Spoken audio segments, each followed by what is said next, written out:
What is up, RotoGrinders? 2 hours of nonstop MLB DFS conversation. It starts right now. It is the day for humping. It is Wednesday. Joined today, Squirrel Patrol. We have Head Chopper as well. Being told here in chat, Chop, was not aware of this. And I'm told you actually have to tweet it out if you actually have a big victory on Twitter. So I don't know if the cash actually hit your account or not. But Mr. Irrelevant is saying in chat, congrats to Chop. Second last night in the $8. Shout out to you. And shout out to Mr. Irrelevant who finished sixth. Chop, can you confirm? Did you tweet this out? Or it's not even, if it's not seven figures, it's not even worth the tweet. Dean, I did not tweet either of the seven-figure wins I've had in the past. I'm certainly not going to tweet. What a humble brag. That's a spectacular sentence. I'm just not.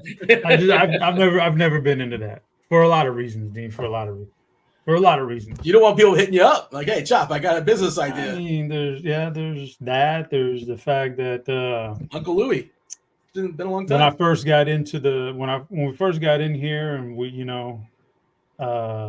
things started to take off and there was a big prize pool at one of the sites and I won that night, 5 figures, which was really good at the time, the biggest at the time. It wasn't very much later. I got served with some papers at a lawsuit, so. What? Yeah. Oh, Apex Predator? Was that you? I thought that was somebody else. Or is that a different lawsuit? No, this was the very first one ever. The very first lawsuit ever in DFS. And so I kind of learned from there, just don't let people know. The only reason that my name came up in the lawsuit was because this site, was putting out the tweet. Look at what he did last night, bragging, which is fine but that's how I got involved. So I learned from very early, just keep everything to yourself. And then the last reason would be, there's a lot of people out there who probably entered a lot of money last night and didn't win, lost money, and they're very angry and they're tilted. What do they want to see me brag about my winnings for?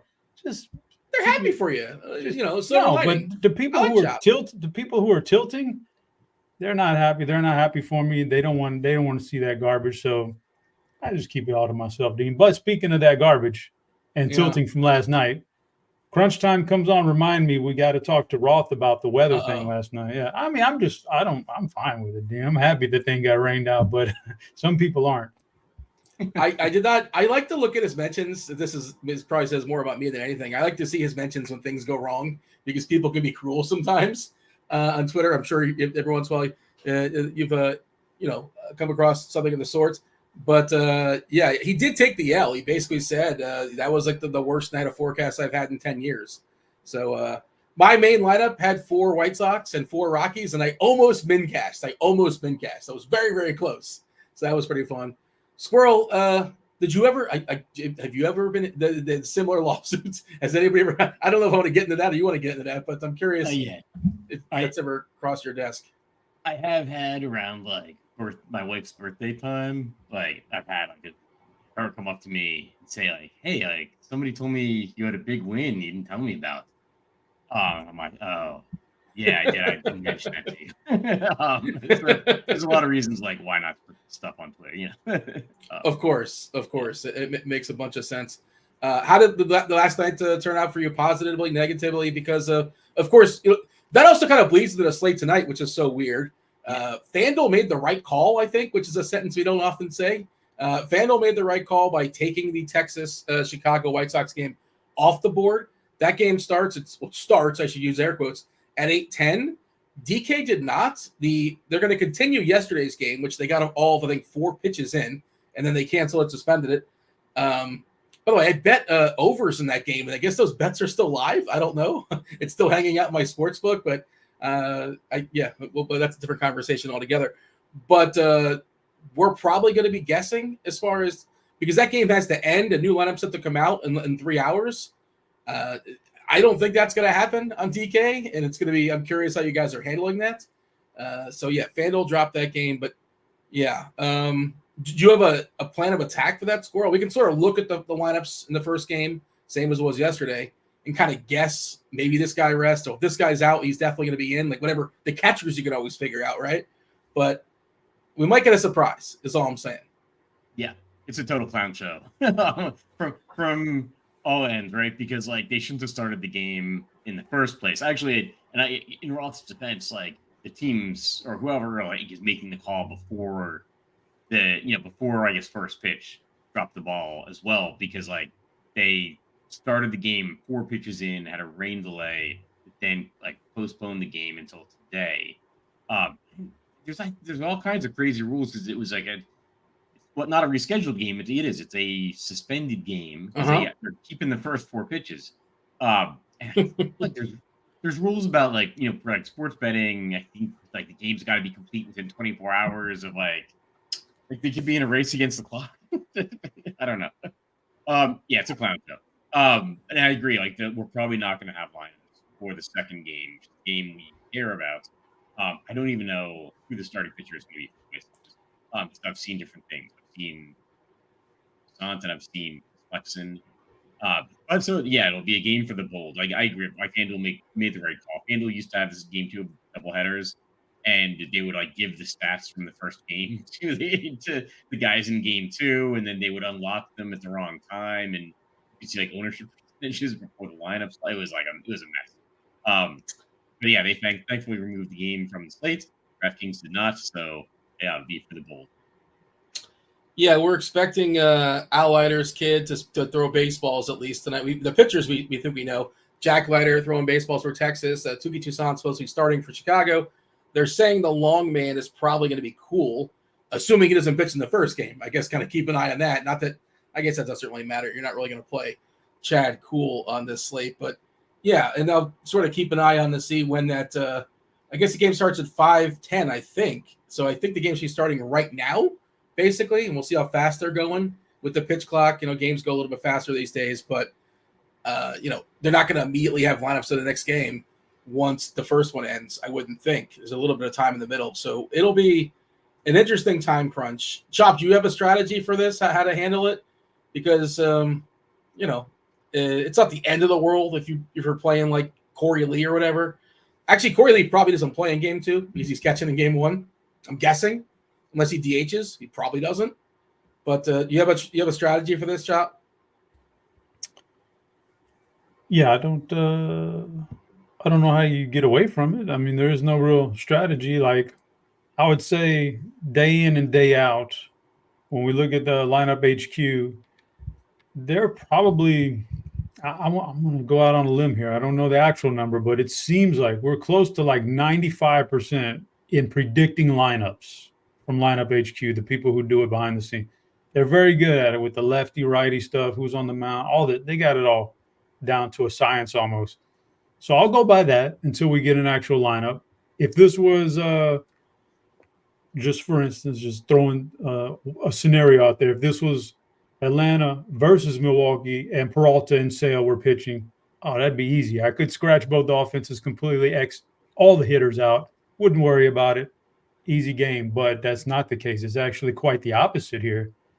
You've got 2 pitchers that you could really pick on. We'll get into that.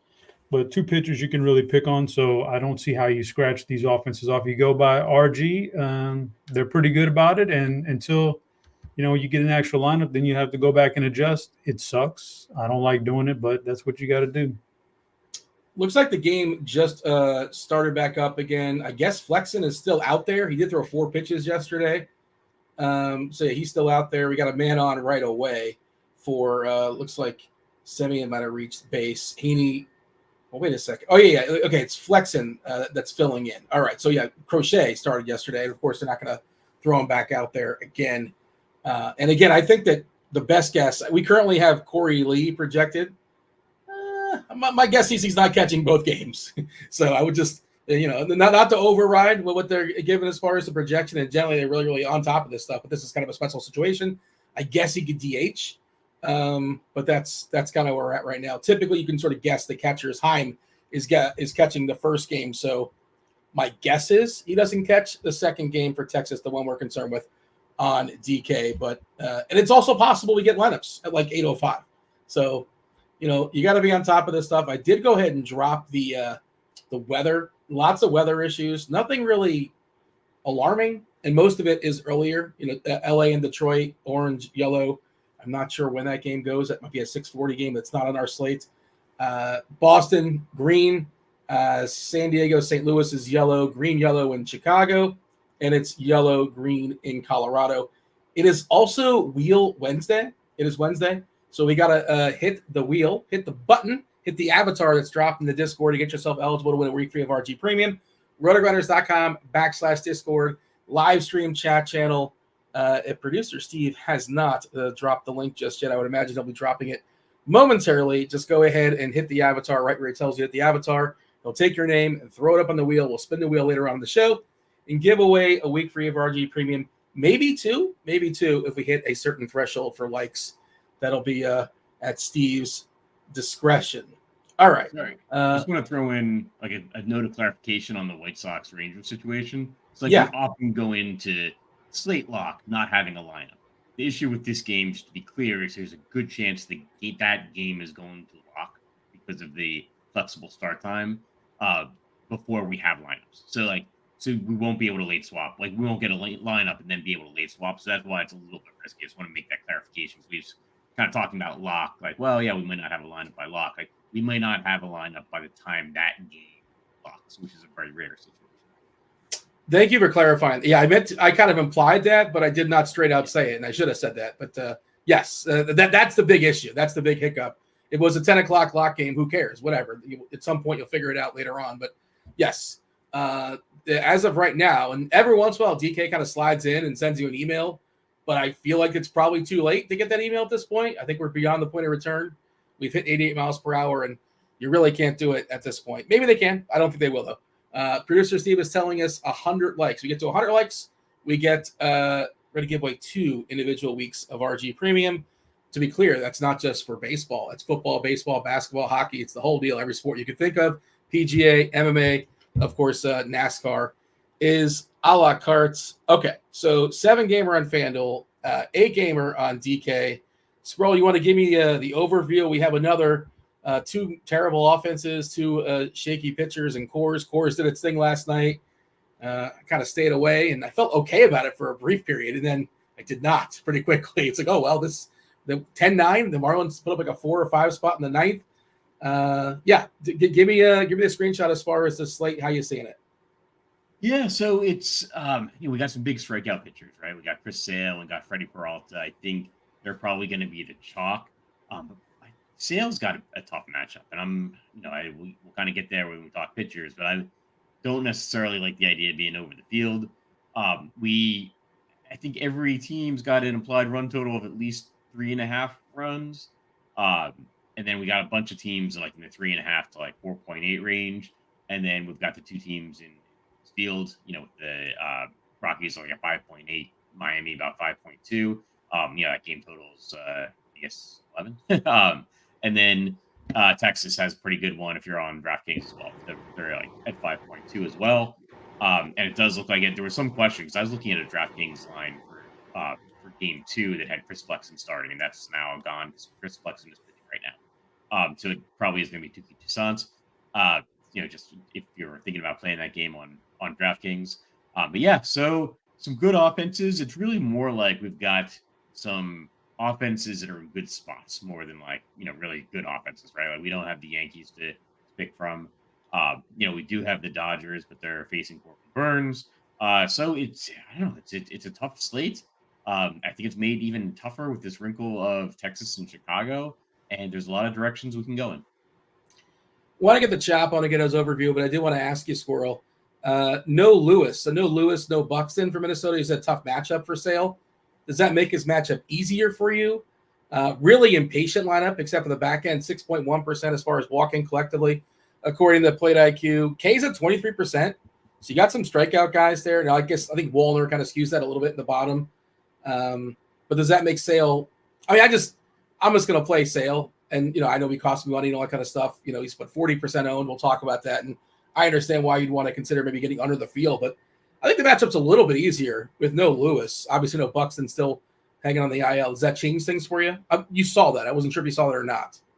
Yeah, going through my rankings now. So it makes me a little bit less inclined to play Minnesota. Like I put it in the expert survey that I thought Minnesota, I don't love. People always say oh, can I stack against the best pitcher? I want to stack against the most popular pitcher. I always say no, don't go there.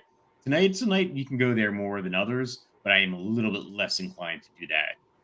But I will say, like, those guys can make an appearance, right? And they can make an appearance if there's guys on base. That's generally how it goes. If there's you get down to the 9 spot or whatever, and or whoever is like, hitting for them, and suddenly the bases are loaded with one out. So it's like, well, let's get this guy. And now Byron Buxton makes an appearance. Well, I think he's still on the IL, Buxton. I'm pretty sure. Oh, okay. But Lewis is going to pop up at some point if the situation calls for it. So it makes me a little bit less inclined to play Minnesota, but I still like the idea of being under dealing with this. Chop, what is your overview? What is your approach tonight to the slates? Two really popular pitchers up top in Sale and Peralta. Looking at ownership, they basically are tied right now in TK, 39% each. And then the next pitcher is 17%, and they're talking about him in chat. Eric's talking about him. David Festa, who I can't believe he's got the full rainbow in lineup HQ. I kind of sort of get it because the slate sort of forces it. I assume that means that you hit it, Squirrel, right? You're a part Squirrel, Dave, Stevie. Just he's kind of the cheapie du jour. We'll talk about him, and he seems to be the next most popular guy. 17% Burns, good pitcher. A little bit down this year. Not as elite as he once was. Tough matchup versus the Dodgers, and not that cheap. Chop, where are you at as far as overview wise? And feel free to start the pitcher conversation. Overview. All right. So I understand what Squirrel is saying about Sale, and on another slate, maybe I'm with him too, in that I don't want to pick on Minnesota, and there's deficiencies there for Sale and all that good stuff, but it's slate, it's just strictly by this slate. To me, the overview is there is a top two, Sale and Peralta, and then there's everybody else, and everybody else is really questionable. So I think if there's a clear cut, it doesn't mean you have to play them. It doesn't mean, that they're going to outperform everybody. I'm just saying from the pre-show look at it. And so, but at the same time, I had a very difficult time ranking anybody in the 5th tier today for stacks. I did not like even Minnesota against Sale, as good as he is. I had a difficult time I didn't want to put them down there. Now I could put them down there now with this lineup, but otherwise they were a good stack too going in, with the ownership on Sale. So yeah, there's a clear cut two really talented arms, and then there's everybody else, and then we'll get into now talking about guys that are cheaper and who you would never really want to play on another slate, but maybe you could play tonight because of the circumstances. So that's where we are. In chat, there's a question. I can't find out who did it, who said it, but he's talking about Joe Musgrove. Can we play? I think it was Mardon. Can we play Musgrove? Do you like Musgrove? Yeah, I can actually play Musgrove. I remember I was on the last show when he started, and I said, "Hey, man, his pitches are ramping up.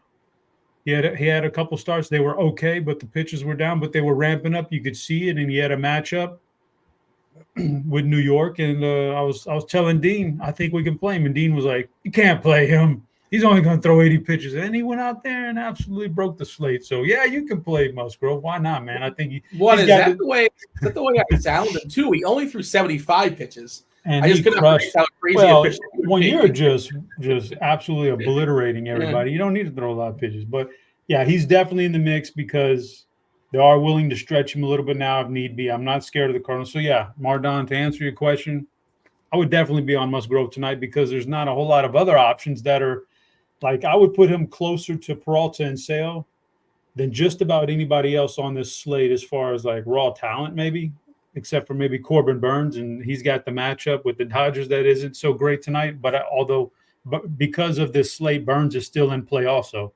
So, those kind of guys like that, maybe they're the guys who can win you the GPP tonight if you're not super comfortable with Sale and or Peralta. And then there's a lot of guys in the mix there. Festa is interesting. I'm probably not as on him as other people are, it sounds like, just because I think Atlanta's looking better and better these days. Michael Harris is back. And Festa has he's done some good things, but there's also some things about him that I don't think are going to be sustainable for the long run. And I don't know. Let me see. His ownership looks like third most popular. He's like the default GP we're seeing right now. Yeah, but that's kind of like take that with a grain of salt because the top two are going to draw like almost all the ownership. So the third is still not even that highly owned relative to 8 games or whatever. So, but yeah, there's Bassett. Bassett was chalk last time. Totally blew up against the Angels. Now he's back for Boston, who's not an easy matchup. And do you trust Bassett or not? I don't have him highlighted. And I'll tell you about a guy who's we just talked about the Texas game. Jack Leiter is like the perfect example of a guy that you could absolutely stack against 100%, and you could also play him on a slate like this where there's such weird pitching, because he's not as bad as he's shown. He definitely has a pedigree that's better than this, but like he's bad in terms of he has the highest barrel percentage on the slate. You don't want that, but he's got a good arm talent. His four-seamer has not clicked in the very limited sample size in the big leagues. But when you go back to, minor leagues and college and stuff like that, it's been a lot better than that. So it's eventually going to be better. And so will it be tonight? I don't know. Like you could go with Jack Leiter and you could also stack against him. So there's a lot going on there. And if Squirrel wants to take some other guys here and throw his pitchers in the ring, we can talk about those guys too. I'll just say I think there's very little differentiation after like Peralta's sale. I like Festa third most after that, but I think so does everybody else. And so it is. I think it's if you're playing single entry, you're probably taking 2 out of Sale, Festa, and Peralta. My 2 are Peralta and Festa. But I think if you're multi-entering, I maybe want to be under the field on all 3 of those guys, and everybody else fits into the category. You can play them or stack against them, and we don't know which way it's going to go. Festa has the second highest K rate on this slate, 28%. Next is Peralta, 27.6%. But also, Chop was saying some rough things. Yeah, a lot of fly balls, a lot of home runs too. 1.73 homers per 9.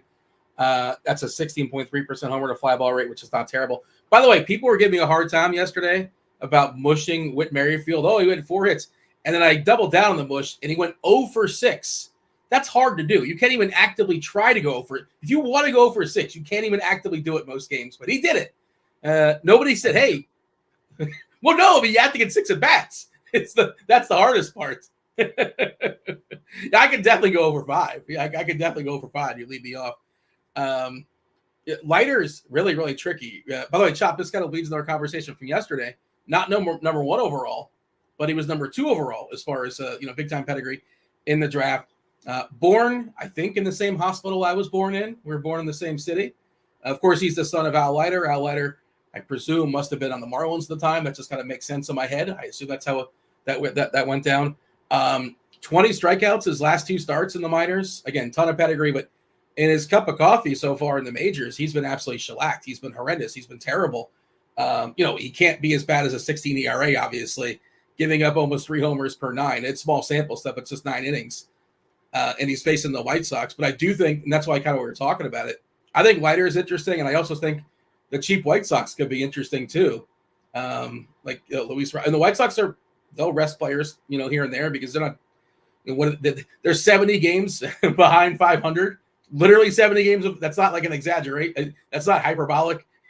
They're 30. I should go ahead and confirm now. I think they're 30 and 100, something like that. It's not good. It's not good in the south side there. Tasteful Tides Tim in chat says now Merrifield's going to get 7 hits tonight. He's going to really stick it to me.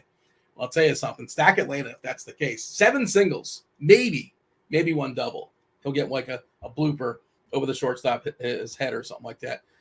They were asking in chat for they wanted to know the umpire stuff, the umpire data. I dipped to you at a couple extremes when it comes to extremes. Extreme hitters umpire for Harrison and Peralta. Extreme pitchers umpire for Bassett and Bayo. You mentioned Bassett in passing, Chop. Worth noting Devers. I don't know if Boston, is he dinged? I feel like this is like his second game off in 4 days or so. But yeah, no Devers today for Boston, which I think significantly hurts their stack and makes Bassett's life easier. Certainly he's a pretty big splits guy. Throwing good lefties against him is ideal. So either he's hurt or Boston doesn't care. I don't know what the story is, but makes his life a little bit easier. Are we running 150 tonight, Squirrel? Do we know how many lineups we're making? I'm curious. Have you whittled down the pitching pool? Is it tight, compact? Do we have a couple of fringe dudes out there? No, so I kind of haven't decided yet, but I will say that if I do 150, I think I'm spreading out my pitching a lot. Like almost every pitcher I think is in play. I'm trying like probably not Tuki Toussaint. I don't know where else I say now. Probably not Meyer, Bueller, or Toussaint, but I think everybody else is in play. Palante in play, possibly. Yeah, and like I think Palante, and Palante probably is like single digit. Everybody else, there's an argument to go there. See who else would I probably not like? I'm not crazy for the price about Eduardo Rodriguez, but like, that's Dean's guy. You know, Dean hates Erod so much these days. And here's the weird thing about the slate, Dean. Here's how crazy this pitching slate is. The bat is widely known as probably the best MLB projection source. They've got Rodriguez as a 5th highest projection tonight. It's crazy stuff. I don't know what you're going to do. You're such a slave to the bat, and now you got to think about Erod, even though you hate him. You're giving me these labels. Well, I still look at the bat. Everybody knows that, Dean. Come on now. Everybody. No, that's. I mean, I look at the bat. I look at RG projections, and I use my head sometimes too. And we get it half right, and it's flip the coin. Every once in a while, if I don't know, I'll just ask Mr. Predicto. Of course, we have that available, Chop.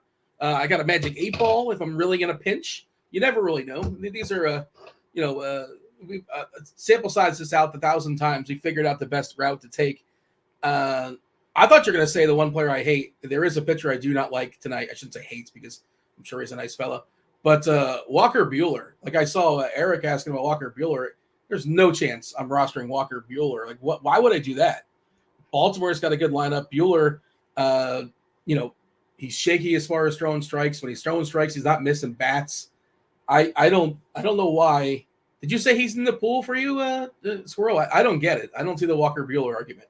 No, I think Max Meyer, Walker Bueller, and Tuki Toussaint are the 3 that I probably just won't get there. I think everybody else, there's an argument. I think Eduardo Rodriguez is probably the worst for the point per dollar. But yeah, it's all pretty close. Anybody else of note that we should I actually like Baltimore tonight. We'll talk about stacks soon enough, but I'm going to have at least one Baltimore stack out there. They are kind of pricey, of course, but I just think Bueller is kind of bad. I bet Baltimore first 5, so there you go. It's one of my bets out there. It was basically even. I think it was even. And I know Burns is not the best, but I think a great bet, Dean. I'm going to tell you right now. Oh no, really? That's a good bet. You are. Yeah, that's a good one, man. Burns Rangers against Bueller. Oh yeah. Yeah. If it was the year 2019 or something, maybe it's a different conversation. I know Dodgers have a good lineup too, but I think it was like -110. I bet that before the show. I think I bet the over too in the first 5, Baltimore over, that kind of thing. So hopefully we get to some Orioles scoring some runs tonight. They are in the bottom of the 2nd, by the way, in Chicago. So maybe this game's going kind of fast. 1-0 Texas currently. Maybe it's a race to see if we get those lineups. 8:10, I think, is the official first pitch. Yeah. So it'll be interesting to see. Is there a break? 7:45 San Diego, St. Louis. You got a window of 25 minutes of maybe there's a chance. There's a chance we get something going there as far as the lineups coming in. Got to keep an eye on that. Anybody in chat have another name you want to throw our way that's worth digging into? I don't think so. I think it's pretty straightforward as far as pitchers. Again, hit that like button. You got to get the choppers, knockers. Got to get Squirrels, the nuts. I believe, Squirrel, did you kind of borrow Chop's knockers yesterday to some degree? Use that format? Am I making this up? Did this happen? Maybe it was somebody else when I was watching the show. Pick 2 players from the same team? Yeah, I gave a pair of teammates. Yeah. Those are knockers. That's the knockers? Chop, I mean, another lawsuit brewing. I don't want to start another lawsuit on there. But is that a copyright infringement, Chop? Isn't that officially what knockers are? Well, if he's labeling them Squirrels nuts or whatever, just because they're teammates and it's a one-time thing, it's not a big. I can't, I'm not a lawsuit guy, Dean. I've never sued anybody in my life, so I'm probably not going to start now. Desist. Yeah. Yeah, but knockers are usually teammates because we like them on the same team, but I'll let him have his day. These were home run calls, though. So they aren't the knockers like guys are gonna string together a bunch of like. It's like both ways. It's like those people going at it on Twitter now with walking bets. Who invented the walking bet? All right. I will not. Yeah. I wouldn't tail somebody's bet unless they're walking. Chop, I'm sitting down. I'm sure. I don't know if you want to tail my bet for Baltimore first 5 because I was not walking when I suggested it. Okay. Again, jump in the Discord channel pretty soon. Very, very shortly, we're going to go ahead and draw, spin the wheel, and give a week free of RG Premium out to the people. Producer Steve is compiling them as we speak. RotoGrinders.com/Discord live stream chat channel. Just go ahead and click that avatar. Your name will be thrown up on the board. If you get to 100 likes, I don't know how close we are right now. If you get to 100 likes by the time we spin the wheel, we will give out 2 individual weeks of RG Premium.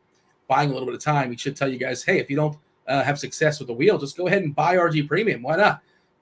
It depends on your level of commitment. If you want to commit to 6 months, 6 months commitment, and we get $250 off right the top, as opposed to like going month by month by month by month. You get a discount of $250 if you commit to 6 months of RG Premium. You just want 1 month, you get $40 off the top. Links are in the description. Just want 3 days. You want to taste, have at it, $19 and change. Mr. Richard is telling us in chat it's only at 32 likes. Is that right? That sounds egregious. Wow, that's absurd. But it is what it is, I suppose. We did get we're at 63 now, but still pretty bad. Yeah. How do I? I don't want to start like load up on YouTube and it'll be a mess. We got Milwaukee's lineup: Churio, Perkins, Contreras, Adames, Gary Sanchez in there, Hoskins, Monasterio, Ortiz, and Frelick. So 2 catchers. I believe we also just got we got the Marlins as well. Norby, Berger, Bride, Hill, Hensley, Lopez, Conine, Pache, and Fortes. Good Lord. Do you know the Marlins were a wild card team last year? Did you guys know that? Were they? I'm 99% sure they were a wild card team. None of these players played in that team. Maybe Berger did. Berger might have. But I'm pretty sure the Marlins were on the that also speaks to how silly the wild card stuff is. You know, everybody's a wild card team at this point. What do you got, Chop? You had something to say. I was just going to say, if we can get to 100 likes in the next 2 minutes, Kirk Deese is going to give us a juggalo bomb. Oh, all right. In chat. So, but it's got to be 2 minutes, and you got to pound that like button. You got to pound that like button right now. Caress it, whatever your adjective of choice happens to be for you. But yeah, I want to get one of those juggalo bombs for sure. We'll partake usually at when crunch time comes in. Crunch time's coming in about 45 minutes or so. Dave Potts, Cheeseisgood. You got the SDL cards is coming in, as well as chief mineralogist Kevin Roth. I will go ahead and drop the Dean's Dongs in the chat, in the YouTube chat, when we get off the air. But were we projecting Hensley to hit a home to play baseball for the Marlins? Not sure. Anyways, yeah, that lineup. Originally, he was supposed to be in the lineup. Is he not in the lineup? No, Hensley's in there. Yeah, he was supposed to be all day long. I'm telling you, these guys are good at projecting lineups, Dean. Yeah, no, for sure. They do a good job. I think that's Napster Man, I think, is one of them. I'm not sure exactly. I want to give him credit first, but I think it's a collection of people behind the scenes there. All right. Do we have I guess we're done with pitching. We want to go ahead and bring producer Steve in. Steve, do we have all the names compiled from the wheel? Should we still buy some time? I know it's a little bit tricky as far as getting the wheel set up and getting those names. We good to go, Steve? I'm adding the final name right now. And now we are locked. No more entries. 100 likes? Not 100 likes? What are we at? Just short. We're at 93 at the moment. Oh, good Lord. Come on. Like, what else are you doing with your hands? Just hit the button, and we'll give out a second week of RG Premium. Make it happen. And we'll probably get 7, presumably, in the time it takes to spin the wheel once. We'll see. Let's give it a whirl, Steve. All right, here's the first one. We got a whole bunch of rigged in the chat before we even spun it. Shocking.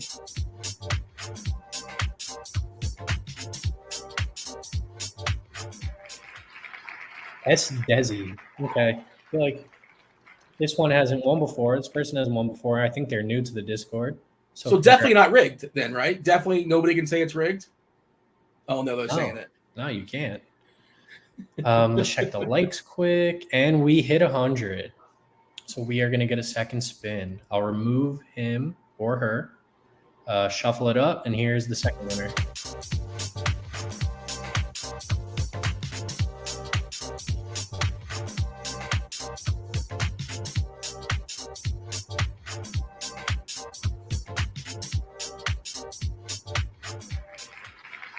No fighter.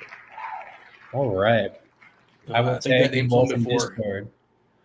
I don't know if he's won before or they've won before, but they are always in the contest, so they're a long time viewer.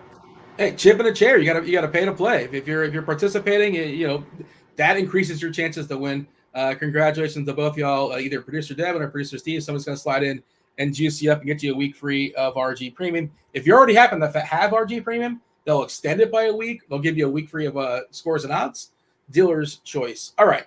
We're going to go ahead and rank our stacks momentarily. We did have a Squirrel. Squirrel set our board as far as our category. Do you want to set it up in the chat to have them participate and throw out the prospective names before you actually give the answers? What did you power rank? Yeah, as we know, I just got back from a family trip to South Africa. It was an incredible trip. Was there for like 7-8 days, depending on whether you count the plane ride over. Saw a bunch of safari animals. It was a great time. Learned all about the country and stuff. And so I guess we'll get to the board. All right. So you power ranked. Tell the people what you power ranked. They like to play along. Like they like to try to guess what's going to be on the board before it's officially revealed. What is the category? So we power ranked safari animals, like animals you want to see on a safari. All right. And they have like a big five in South Africa. They talk about like you want to see like the five. It's like the 5 most dangerous animals. I think it's like elephant, bison. They actually say like the bison, the buffalo is the most dangerous. Like rhinoceros, leopard, I think, and lion, I think are. By the way, possibly even more important in the chat. Kirkwood says 200 likes. He'll do a shirtless walking bets video. 200's obtainable. Sometimes he like makes some absurd number like 1,000. I think we can get to 200. I think 200 can happen for sure. So let's make that happen. And maybe that's when he gives us the Juggalo Bomb. I don't know. Did we get to 100 for the Juggalo Bomb? I've not seen if he dropped it just yet. But yeah, let's go ahead and reveal the board. Derek is saying gazelle last. Mr. Gerg saying giraffe has to be number 1. That was the one notable. I saw the board. I was a little surprised it did not make the board. But this is your board, and you've been there. I haven't. So you have better experience than I do. And I feel like there's a little squirrel bias, but you can feel free to explain that a little bit. They're part of the Big Five? They're not part of the Big Five, are they? Yeah, I just trying to be honest, trying to be objective, and pick the animals I think people want to see on a safari. Sure. I think buffaloes are great. They're big, they're bigger than I expected. But basically kind of there to be eaten. Same with zebras. They got stripes, like I don't know if that's great camouflage, like if you're in like a green like jungle area. But the zebras are pretty. They're a pretty animal. You got the black and white thing, distinctive. Elephants, big animal. Doesn't move very fast, but definitely something you want to see. Got the tusks, got the trunk. Lion, king of the jungle. We heard like a lion roar. It's like pretty actually kind of like vibrates the car. It's like so loud. You can tell like, oh yeah, this guy's king of the jungle. But then number 1, I think squirrel is what everybody wants to see. Get some fancy sports information, while you're on safari. I think we gotta go squirrel number 1. Did we go for an elephant ride? Was that something you partook in? Was that an option? I think that's India. India is that when you ride the elephant. Okay. South Africa or like Africa, you like go to kind of view the elephant. I think some people like hunt them, but I don't think you're supposed to. Chop, how do we feel about this board? Any issues?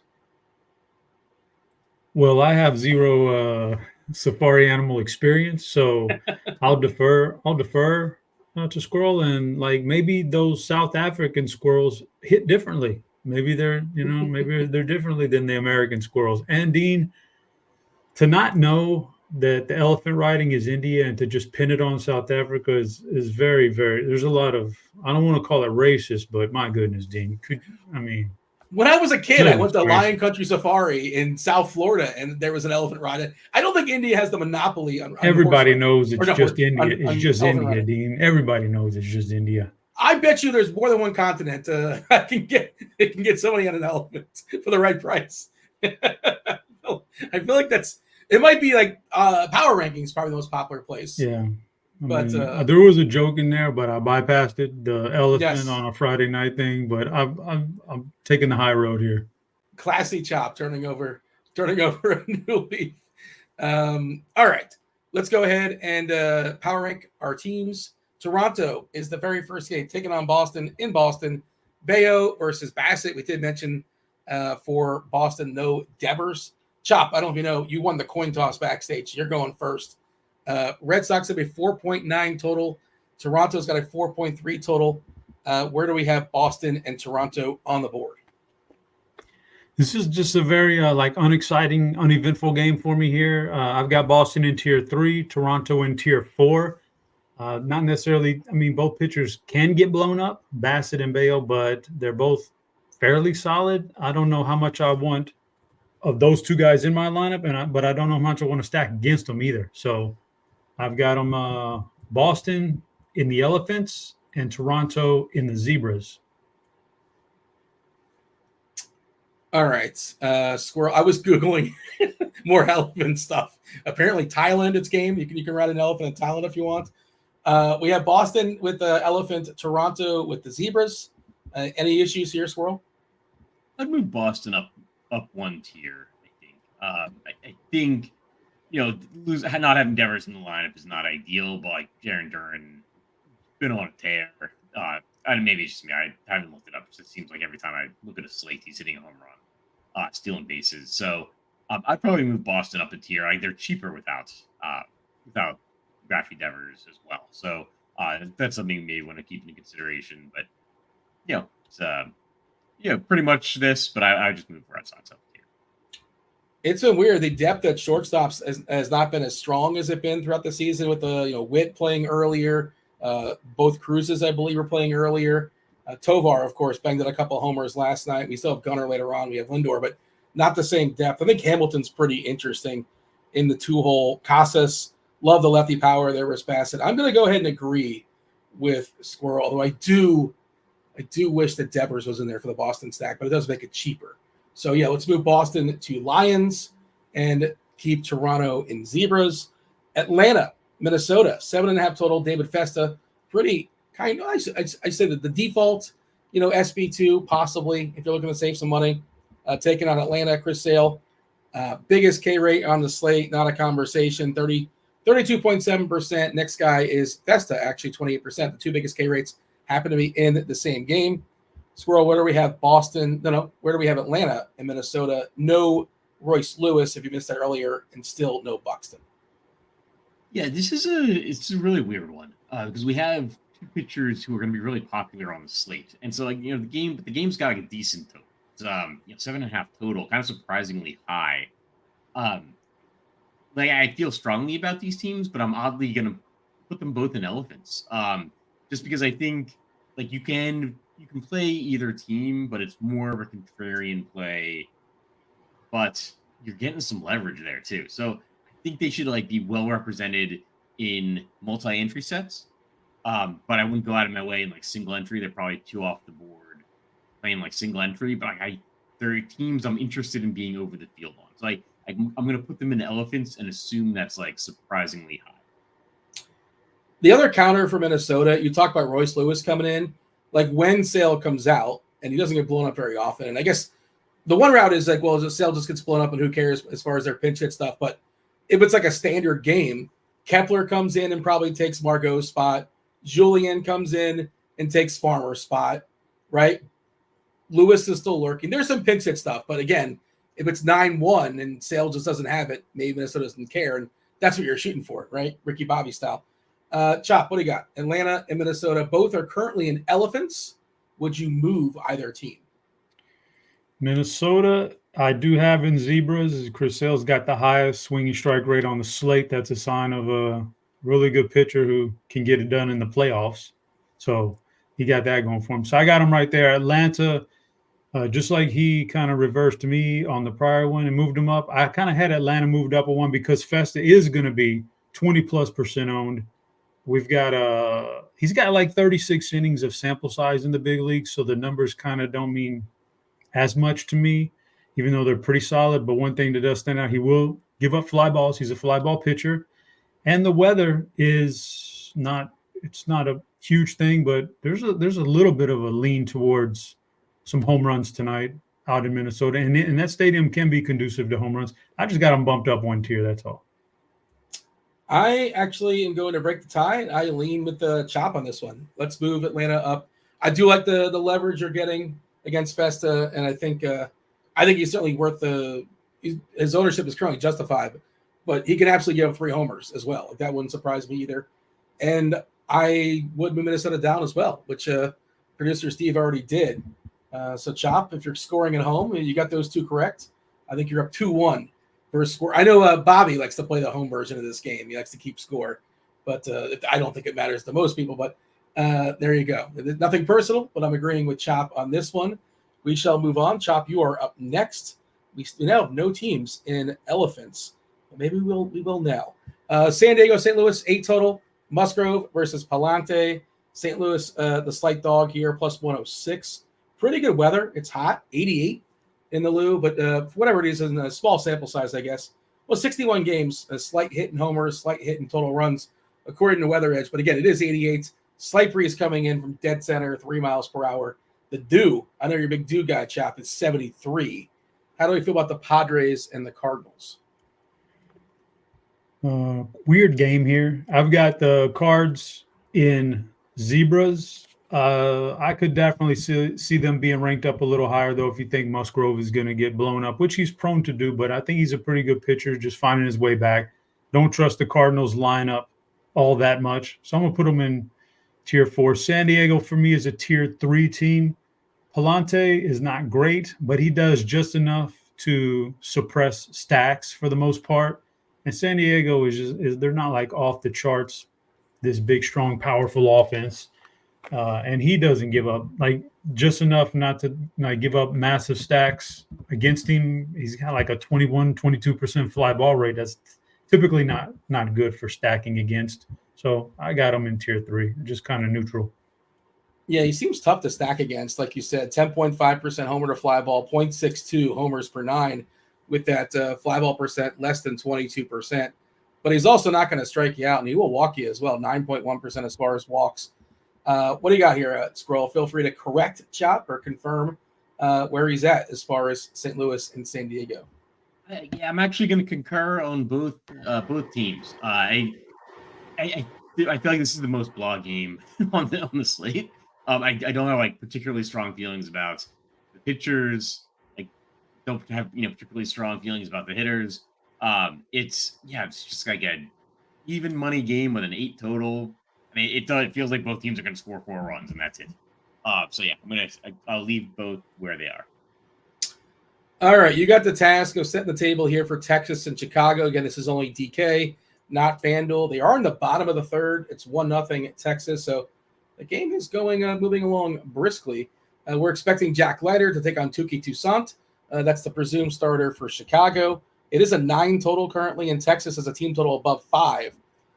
Again, you want to make sure lineups are out, or at least do your best guesses as far as lineups. But by the way, it looks like they did change the catcher. They threw Max Stassi in there for Chicago as the projected. Of course, the projection team was watching, and we moved the needle here. We're expecting Stassi now to draw the catch for the White Sox, and Carson Kelly to catch for Texas, because both these guys are catching game 1 of the, I guess, organic doubleheader. Where do you have Texas and Chicago, Squirrel? So I'm going to put Texas all the way up in squirrels. I think this game's got like weird, sneaky potential. It's like people are going to skip over this game, and just because the lineups aren't going to be out, and they might not be out by the time the game locks. It's like a pretty rare situation. I think if you're like following game 1 and you're trying to see what's going on and who's going to be starting, like, it's a good opportunity. It's hard to describe how bad this White Sox team is, other than there's 70 games under 500. I was just in Chicago. DraftKings took us to the White Sox game on Sunday. This team's not good, and the bullpen's not good. Starters aren't good.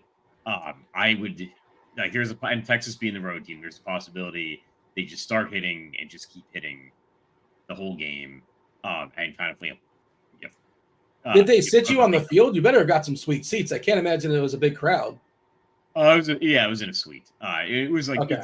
It was like Sunday, Sunday afternoon game. But yeah, not a lot of traffic leaving the the park there, which was good.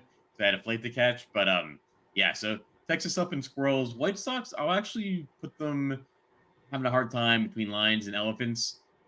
I think I'll put them Lions just because they're really cheap on DraftKings, and DraftKings is the only thing we're really thinking about here.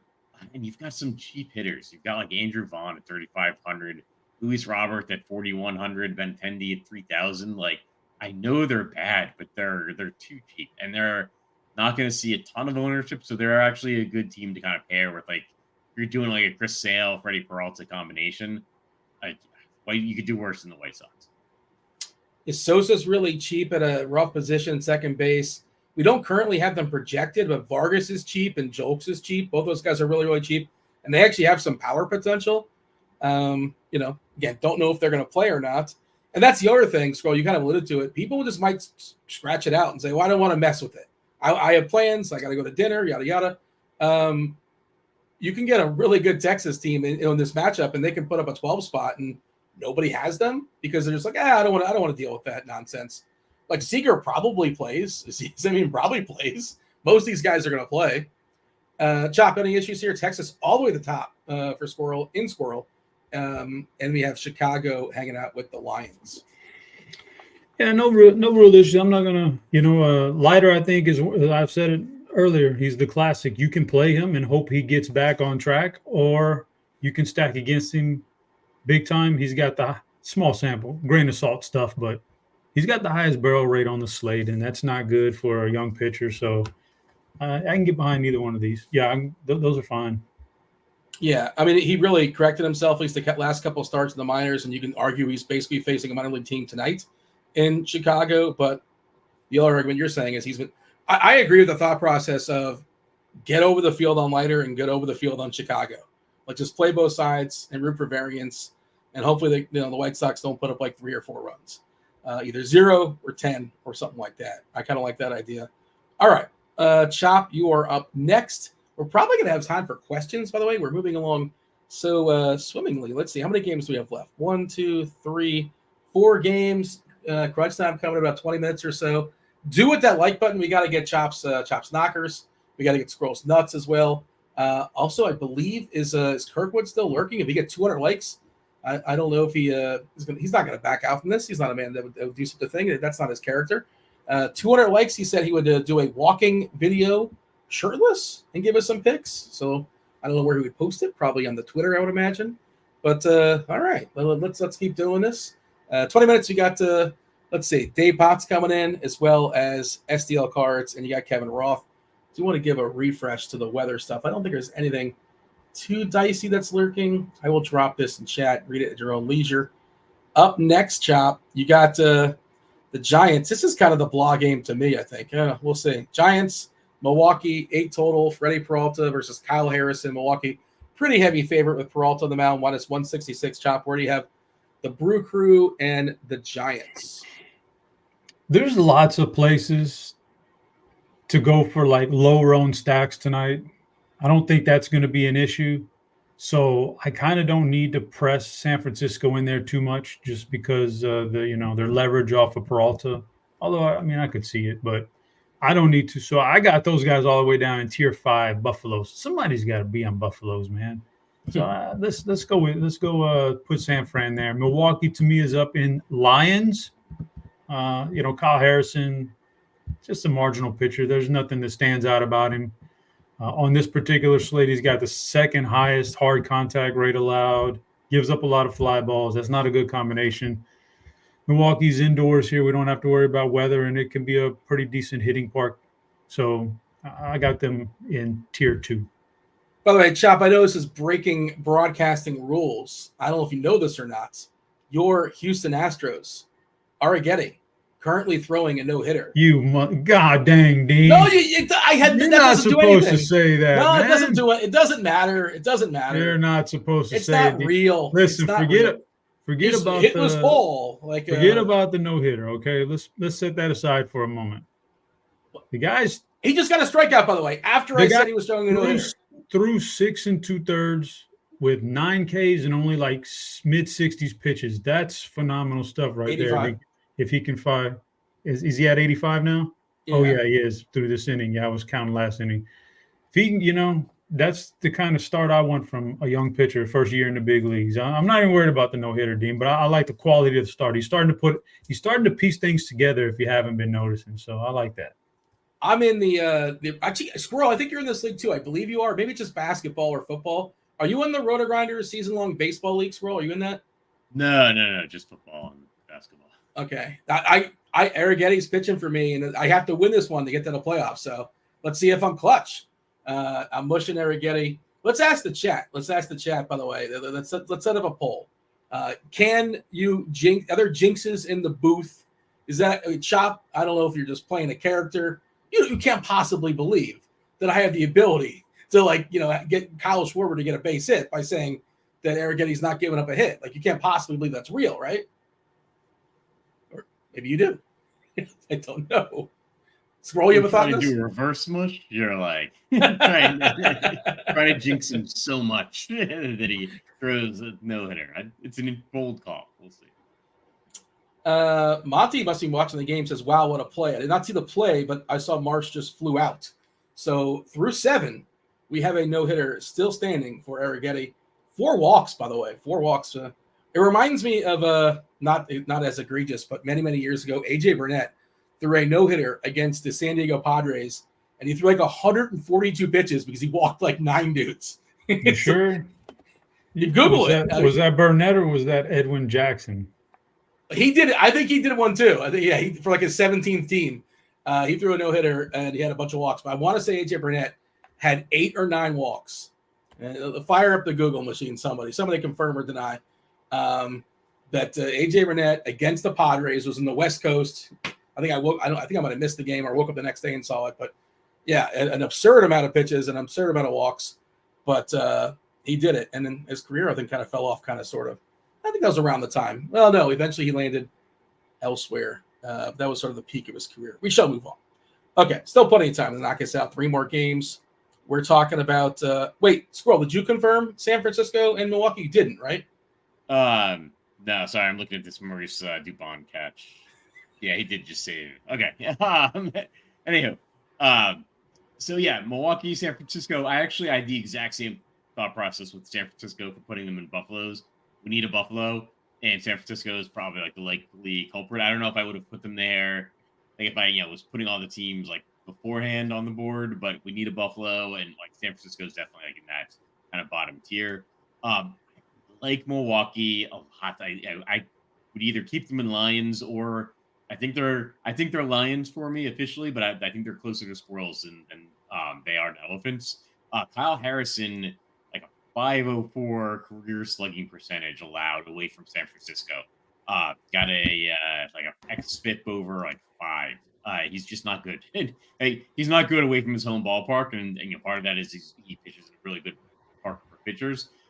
So yeah, I think Milwaukee's got some like sneaky aspects to them. I'll keep them in Lions. Yeah, the only argument for San Fran is, I guess, the leverage argument if Peralta is going to be getting up there in ownership, but I'm kind of with you otherwise. We'll keep them as is. Brandon in chat confirms May 12th, 2001, Burnett pitched a no-hitter against the Padres, 3-0, striking out 7 and walking 9. Did not get the pitch count, but I'm pretty sure it was like 144. It was kind of a bonkers number. They just let him go.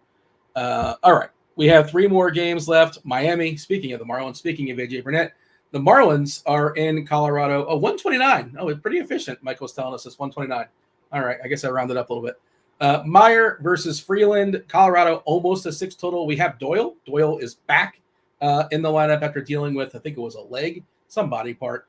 The Marlins, whatever's left of them, they still have a 5 total, above 5 total, because it's a massive ballpark bump for them. They're pretty cheap as well. They did bump up Conine to 3K now. There's some potential pinch hit stuff here as well, with Freeland starting the lefty, and the Marlins not really married to a lot of these guys, Hill, Hensley, Pache. Although Pache, you can argue maybe like defensively, it's a massive outfielder, and that's his one skill. He's a great defensive player, so maybe they keep him around, especially if the game is the Marlins are ahead. He probably sticks around in this game because he's such a good defender. Any event, Squirrel, Marlins, Rockies, 11 total. Where are we throwing them on the board? So I think Marlins, I'm going to put them in Lions, but I don't know. There's maybe some ownership concerns being the road team in Coors Field. Kind of going back and forth between Lions and Elephants. We don't have a lot of Elephants, but I think the Marlins might be a little bit overrun. Like Kyle Freeland's been decent at home. Like, he's been terrible on the road, which is the opposite of what we'd expect from a Coors Field pitcher. And the Marlins offense, right, isn't like an offense that's necessarily, other than this hitting environment, you wouldn't expect the Marlins to just keep hitting around and around and around. But they do have that opportunity, hitting on the road in Coors Field. I'll say that I like Berger and Norby a lot more than like the rest of the lineup. But I'll keep them in Lions. Rockies, I'm gonna make them my second Squirrels team. I just think that people kind of overlook the Rockies sometimes when they're hitting in their home park, because they're not a good offense, but they are a good offense at home still. Still top 10 in most categories. They're going up against Max Meyer. That's not an intimidating matchup. So yeah, I'll put the Rockies and Squirrels, Marlins and Lions. Chop, any issues? No, it's pretty close to where I have them. Close enough to where I'm not going to contest it. I agree with most stuff. It's two highest team totals on the slate. Although shockingly enough, the RG Opto percentile machine doesn't necessarily like these offenses, but the team total is just so much higher for both of them than just about anybody else. I'm down with that for sure. And Dean, just a little known fact, Mauricio Dubon is a Gold Glove winner. So that was a hell of a play. At what position? You know what? That's a good. I think it was an outfield, but he played so many positions last year. They could have given him one. Altuve missed like a whole chunk of season. He played a lot of second base, was very good. He's a very good outfielder, and he made a catch about 2 games ago here in Philly that was pretty spectacular. Yeah, he's a Gold Glove. He's a Gold Glover, man. He's very multi-talented. By the way, Yordan is at his 3rd homer of the game. He's 4 for 4 with 3 home runs. They did pinch hit for Altuve. I don't know if he's hurt or the game's kind of out of hand, or maybe he's not a great defender and they don't trust him out there with a no-hitter. That seems weird, but McCormick pinch hit for him. That just happened right now? Is that because the game is essentially over, top of the – yeah, I guess. Is there a reason why they would pinch hit for Altuve outside of the game just basically being over, Chop? Well, I'm not watching it, so I'm hoping he didn't get hurt, but they did give him the day off. They did give him the day off, I think, yesterday. He's kind of getting worn down, so it may just be giving him some time off whenever they can find it. Speaking of injuries, is Freeman hurt? Because Freeman's not in the lineup today again for the Dodgers. That helps Burns. I was going to say Freeman out definitely helps First Burns. 5. Well, he had that finger. Remember, he came back pretty quickly with the finger issue. I assume maybe that's what it is. Ohtani, Betts, Lux in the 3 spot. Teoscar, Muncy, Smith, Edmund, Kiermaier, Kike Enrique Hernandez in the 9 hole for the Dodgers. Do we have all the lineups? Still waiting for the Mets. Still waiting for Baltimore. I think obviously we don't have Texas and Chicago just yet. That game is moving on pretty quickly. 1-1, bottom 4, 1 out, man on first. All right. This is Chop's board. It's the Mets, the D-backs, Severino versus Erod. Arizona's a slight favorite here, minus 122, 8.5 total. No Mets lineup just yet. Where do we have the Mets and the D-backs? Chopper. Well, so Erod, good projection tonight, but I'm not buying it necessarily. So I got the Mets in the tier 2 category because, they do have some guys in that lineup that are very, very proficient at hitting left-handed pitching. I like that about them. I don't think anybody's like screaming Mets tonight, so they should go relatively under-owned. And Dean, little known fact here, this year, as bad as Erod has been at missing bats, and I know you've called him out for that before, he still has a higher swinging strike rate than his counterpart here, Luis Severino, who's been quality this year. Like he's, quality starts, nothing off the chains, but he's got an even lower swinging strike rate than Erod's. I've got Arizona in tier 3. Severino's like, just what do I do with him? Like, he's been decent enough this year, but don't necessarily need to stack against him. But so I got 2 and 3 tier Lions and Elephants for these two teams. All right, Mets are Lions, Diamondbacks are Elephants. Any issue here, Squirrel? No, actually, no. I don't have. I think both teams are in the right spot. I think Arizona, unlike a lot of the situations tonight, are you can play the pitcher or you can stack against them. Like with Severino and the Diamondbacks, is actually almost the opposite. I'll play a little bit of Severino, and I'll play a little bit of Diamondbacks, but I'm not excited about either possibility really. Mets were my sneaky team yesterday when I thought Eduardo Rodriguez was starting because they hit left-hander as well. They're on the road, so if they get going, they get those ninth inning plate appearances no matter what. So yeah, I they've got a low run total, but I like them a little bit more than their run total implies. All right, last game. I just saw the play for DeBone. That was really impressive out there in left field to keep the no-hitter intact. I said it again. The no-hitter intact for it's going to be my fault for sure. I'm the only person in America, the only person in the world saying he has this on air out loud. Walker Buehler is taking on the Orioles. Just got the Dodgers lineup. It's a coin toss, -110, -106 is what we have currently. Burns versus Buehler. Buehler does look a little bit better with the absence of Freddie Freeman.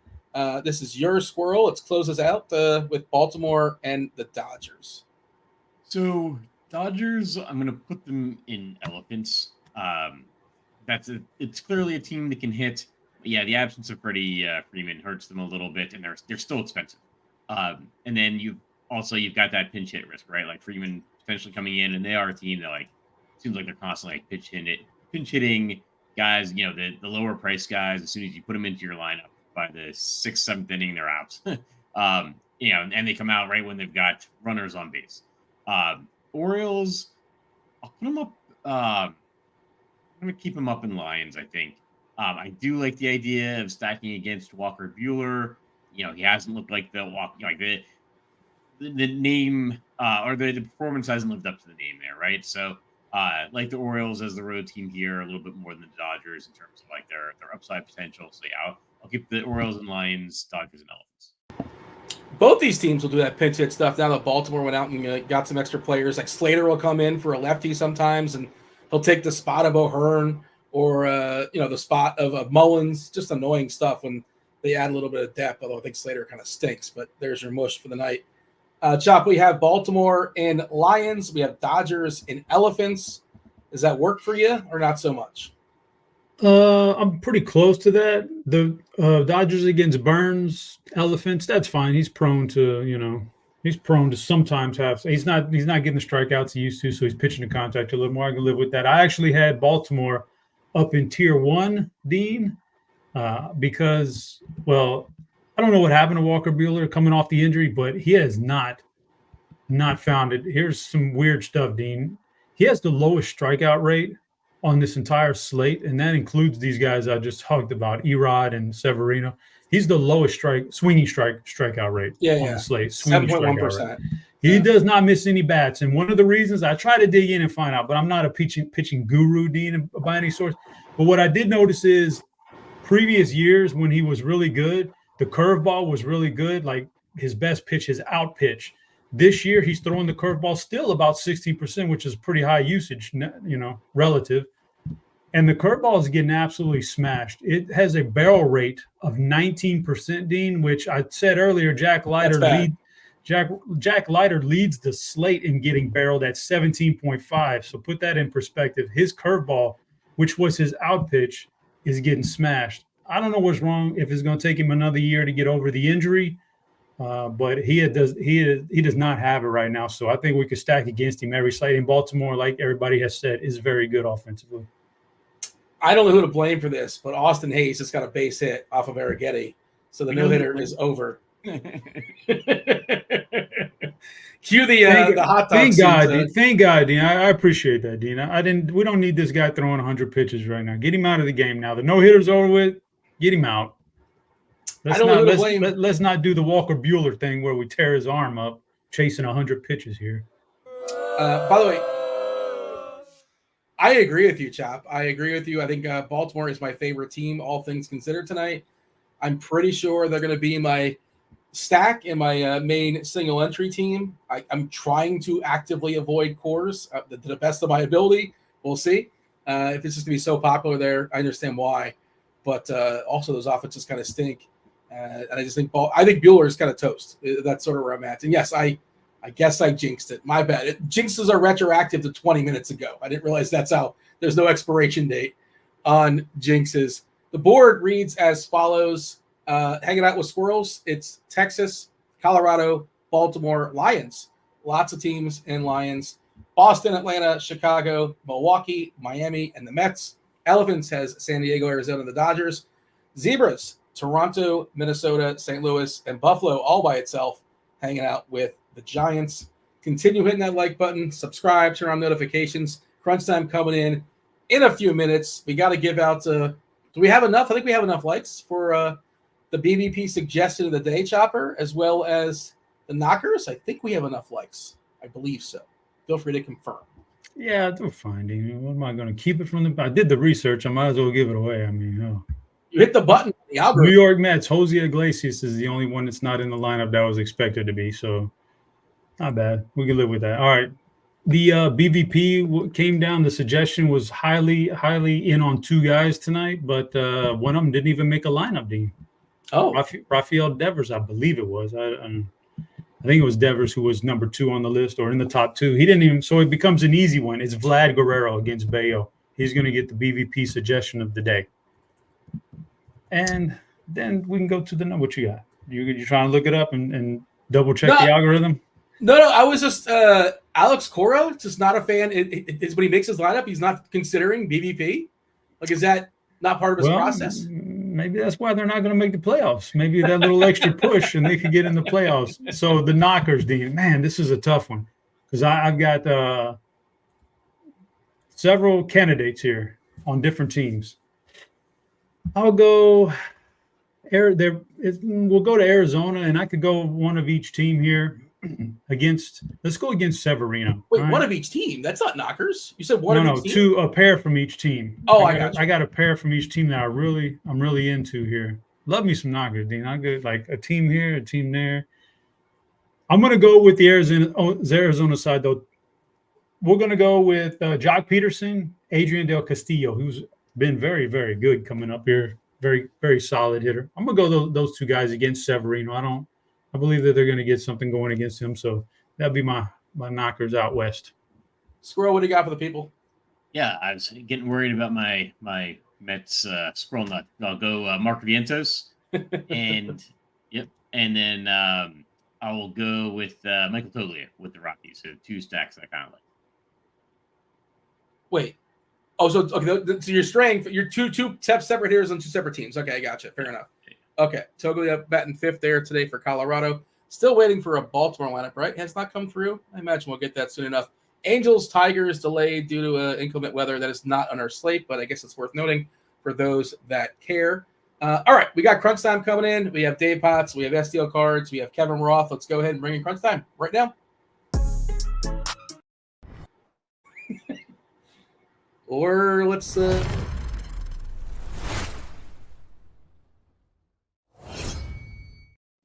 I thought we were wrapping up there for a second. Got the wrong musical cue. I mushed Arrighetti. Apparently it's my fault. So I thought that the show had to be ended automatically. But here we go. We're good to go. Crunch Time is here.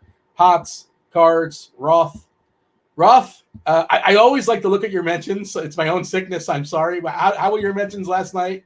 Hopefully nothing too bad. Honestly, it was kind of surprising. Everyone was like, even big-time DFS players reached out and they're like, hey, I've been following you for 10 years and you're awesome and tonight sucked, but it's okay. We still love you. And that was it. I don't think one person was no blocks. I mean, I was in some MLB chat. How do you respond personally? How do you respond to guys who Like, for example, eat my balls. These Roth defenders are wild. Guy completely whiffed.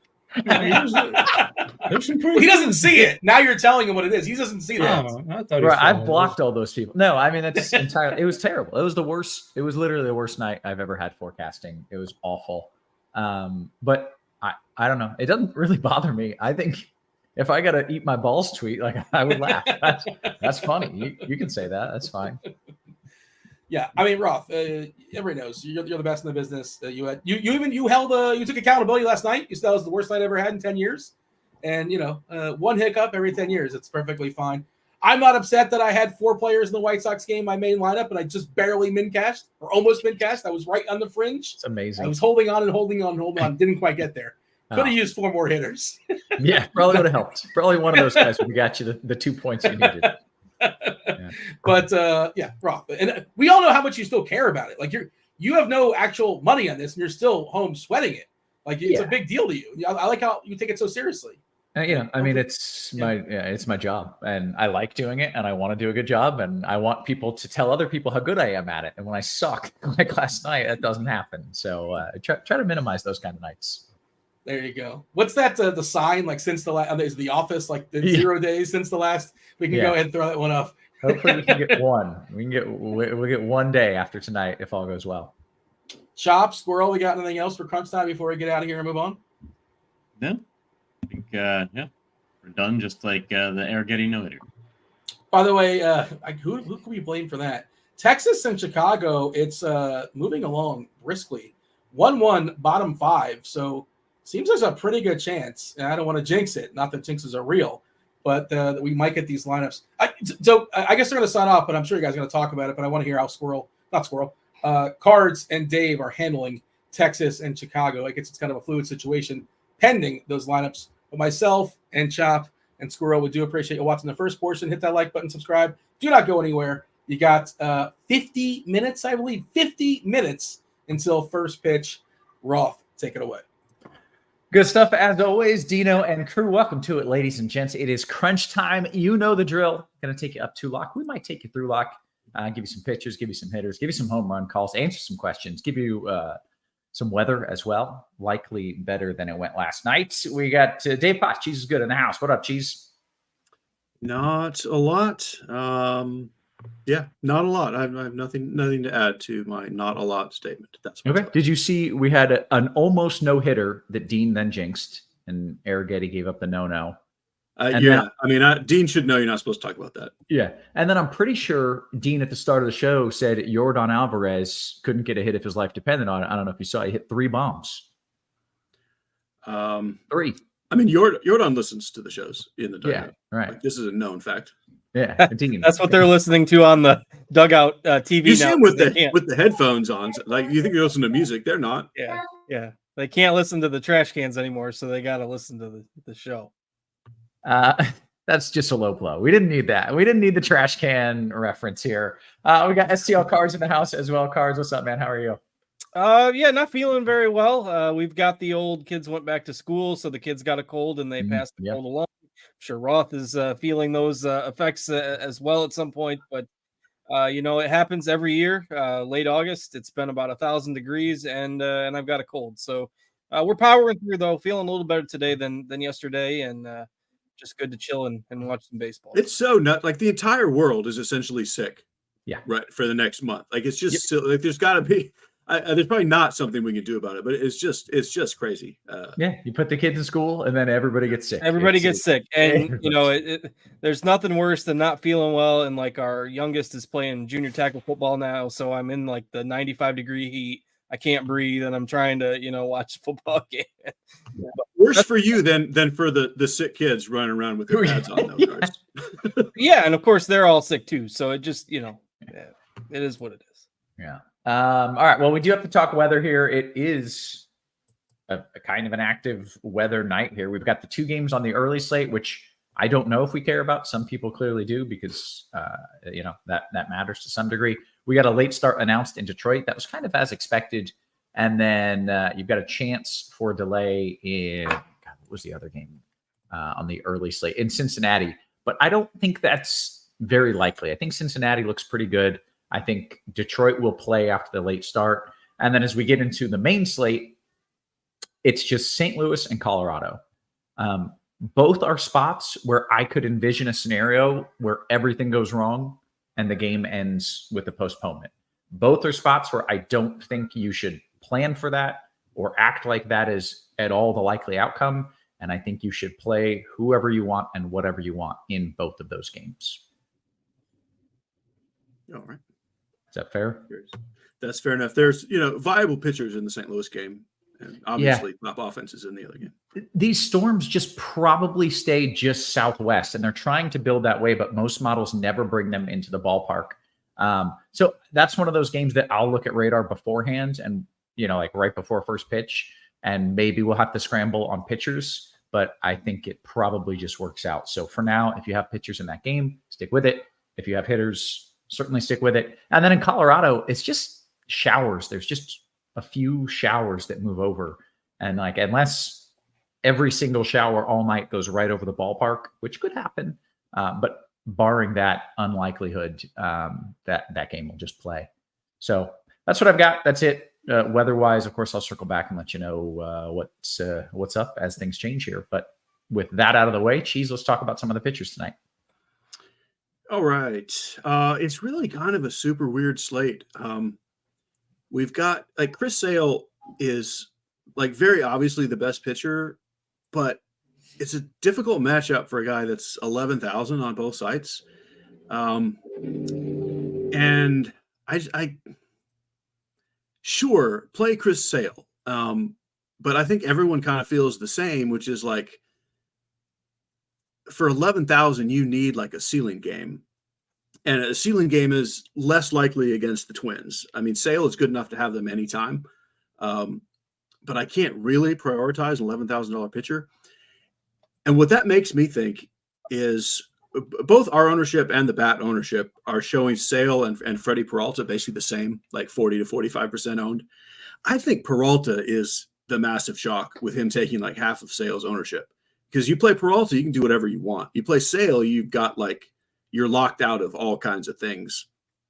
And as I wrote about in the musings, I don't love Freddie Peralta chalk. This is one of those slates where I'm not sure if I'm supposed to tell you the air quotes best play or tell you what I kind of randomly think and what I'm doing. And what I'm doing is way under the field on Peralta, assuming the field is 50%. I'm at 15. So, Cheese, do you think Peralta is coming in over Sale in ownership? I'm sorry if you. Oh yeah, for sure. You do. Okay, interesting. Yeah, because of that salary gap. It's really just you put Peralta in and play whatever you want, or you put Sale in and play nothing that you want. Peralta with a cheaper SP2 on DraftKings and on FanDuel. There's over a $2,000 salary difference. It's just crazy. But really, I don't really feel like you have to play either of these guys. A ceiling game is not super likely for either of them, in my opinion. This is based on Freddie Peralta's last month or so. He's just not. Yeah, the ceiling's there, but I haven't seen it in a while. And I'm going to need to see it before I play a guy at 50% owned. So I'm going with cheap nonsense. There's a whole bunch of guys in the 8 to 9K range on DraftKings that are all decent-ish pitchers, but all with pretty bad matchups. That would be Corbin Burns, Eduardo Rodriguez, Chris Bassett, Joe Musgrove, Brian Bayo. The only one of those guys I'm kind of interested in is Joe Musgrove. But even there, he's probably still limited-ish. I think 80, 85 pitches is what they'd like to hold him at.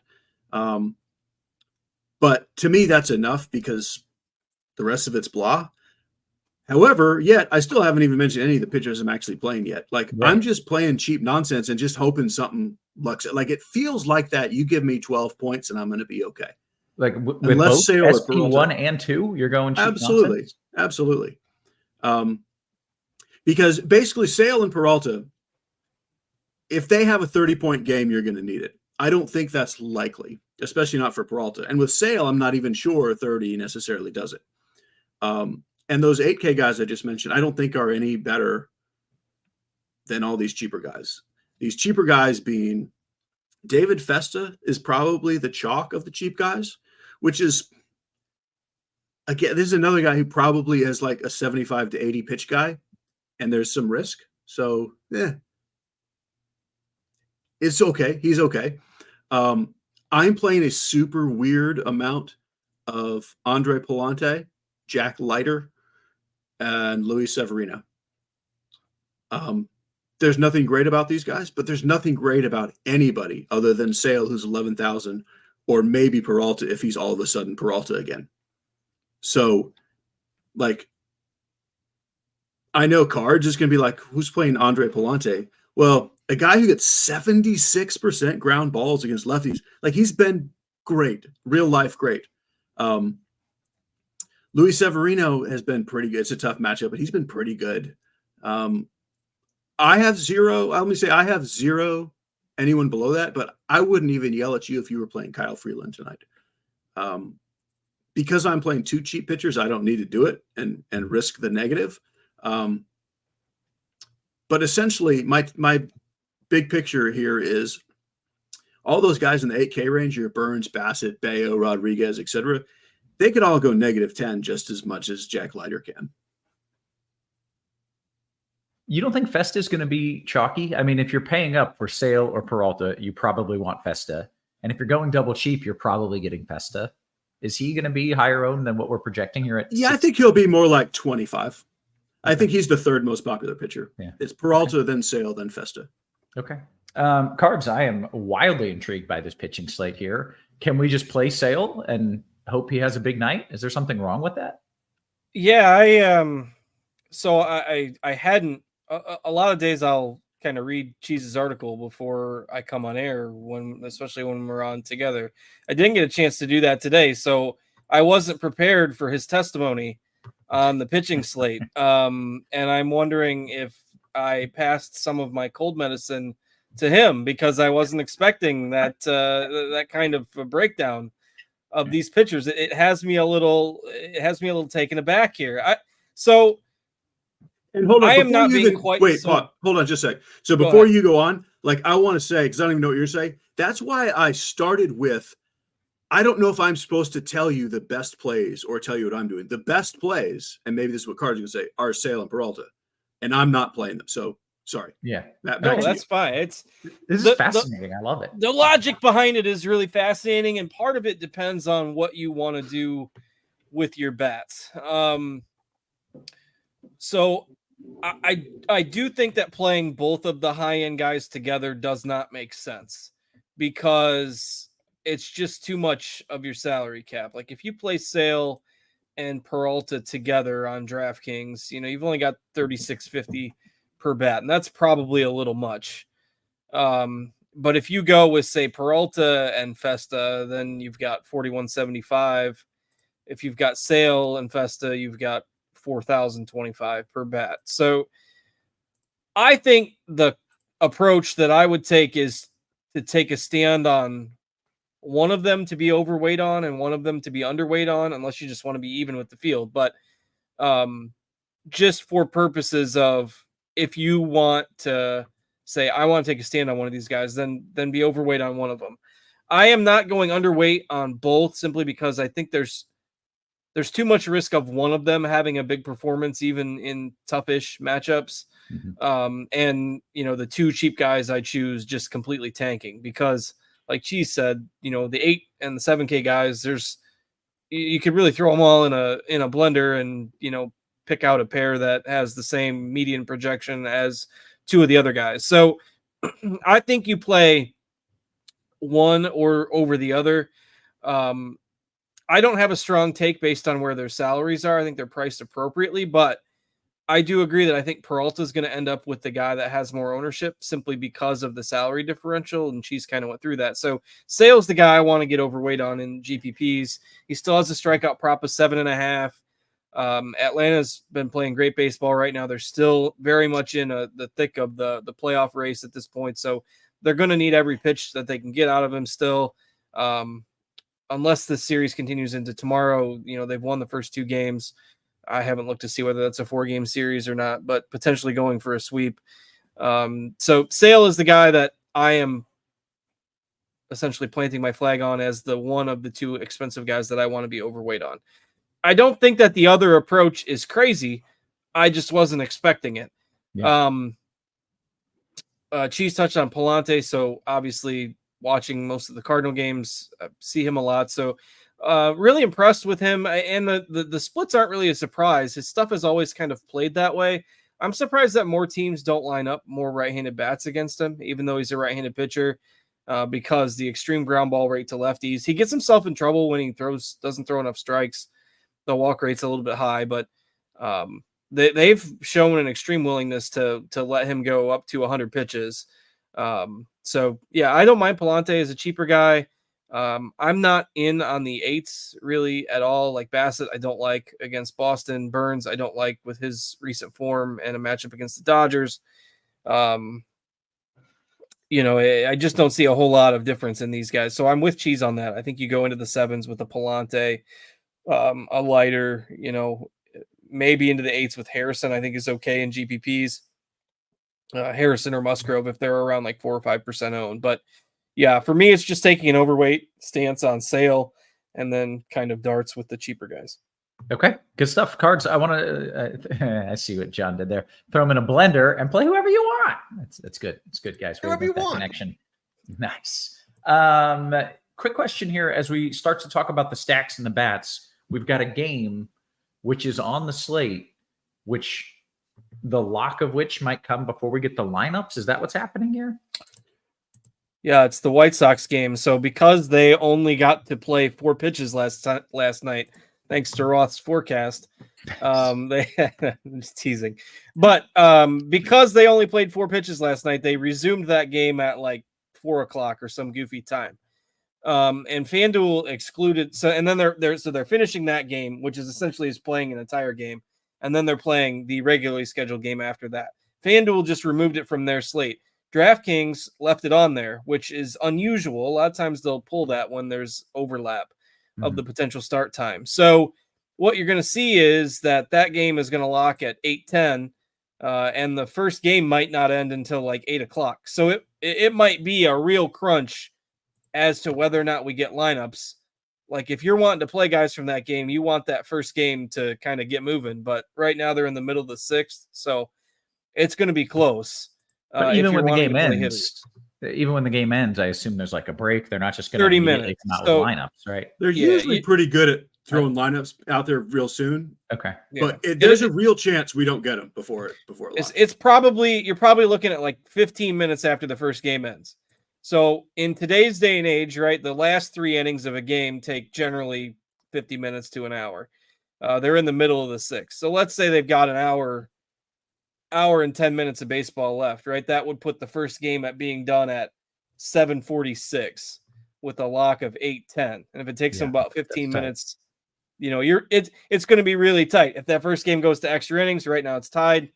It's probably no chance. But so I guess the question is, what are we doing about it? Right. That's what I want to know. What are we doing about that? How are we addressing that? I will tell you, there's no way that I'm not stacking the Rangers. And if I have a guy who's not in the lineup, oh well. Wow. But I think it's reasonable to not play one-offs because, like, if someone's going to sit out, it's probably a good player. Like I can see them giving Seager a day off, the night off, or Lewis Robert on the other side, or because on a back-to-back, like on a doubleheader, like, they will do some good. Somebody will sit out, a couple guys, and there's really no telling who it is. We already swapped the catchers. In the projected lineup, you should assume the catchers will be different. But other than that, like we're just guessing.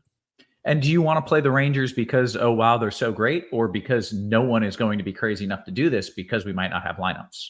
Well, both, but it's a White Sox bullpen game. Like a bullpen game against the worst bullpen in the league. Yeah, I'll take that. Nice. Okay. All right. Good note. Okay, let's get back to talking about some of the stacks. That is a little sneak peek into Cheese's mindset. But Cards, when you're stacking up these teams, where are you looking?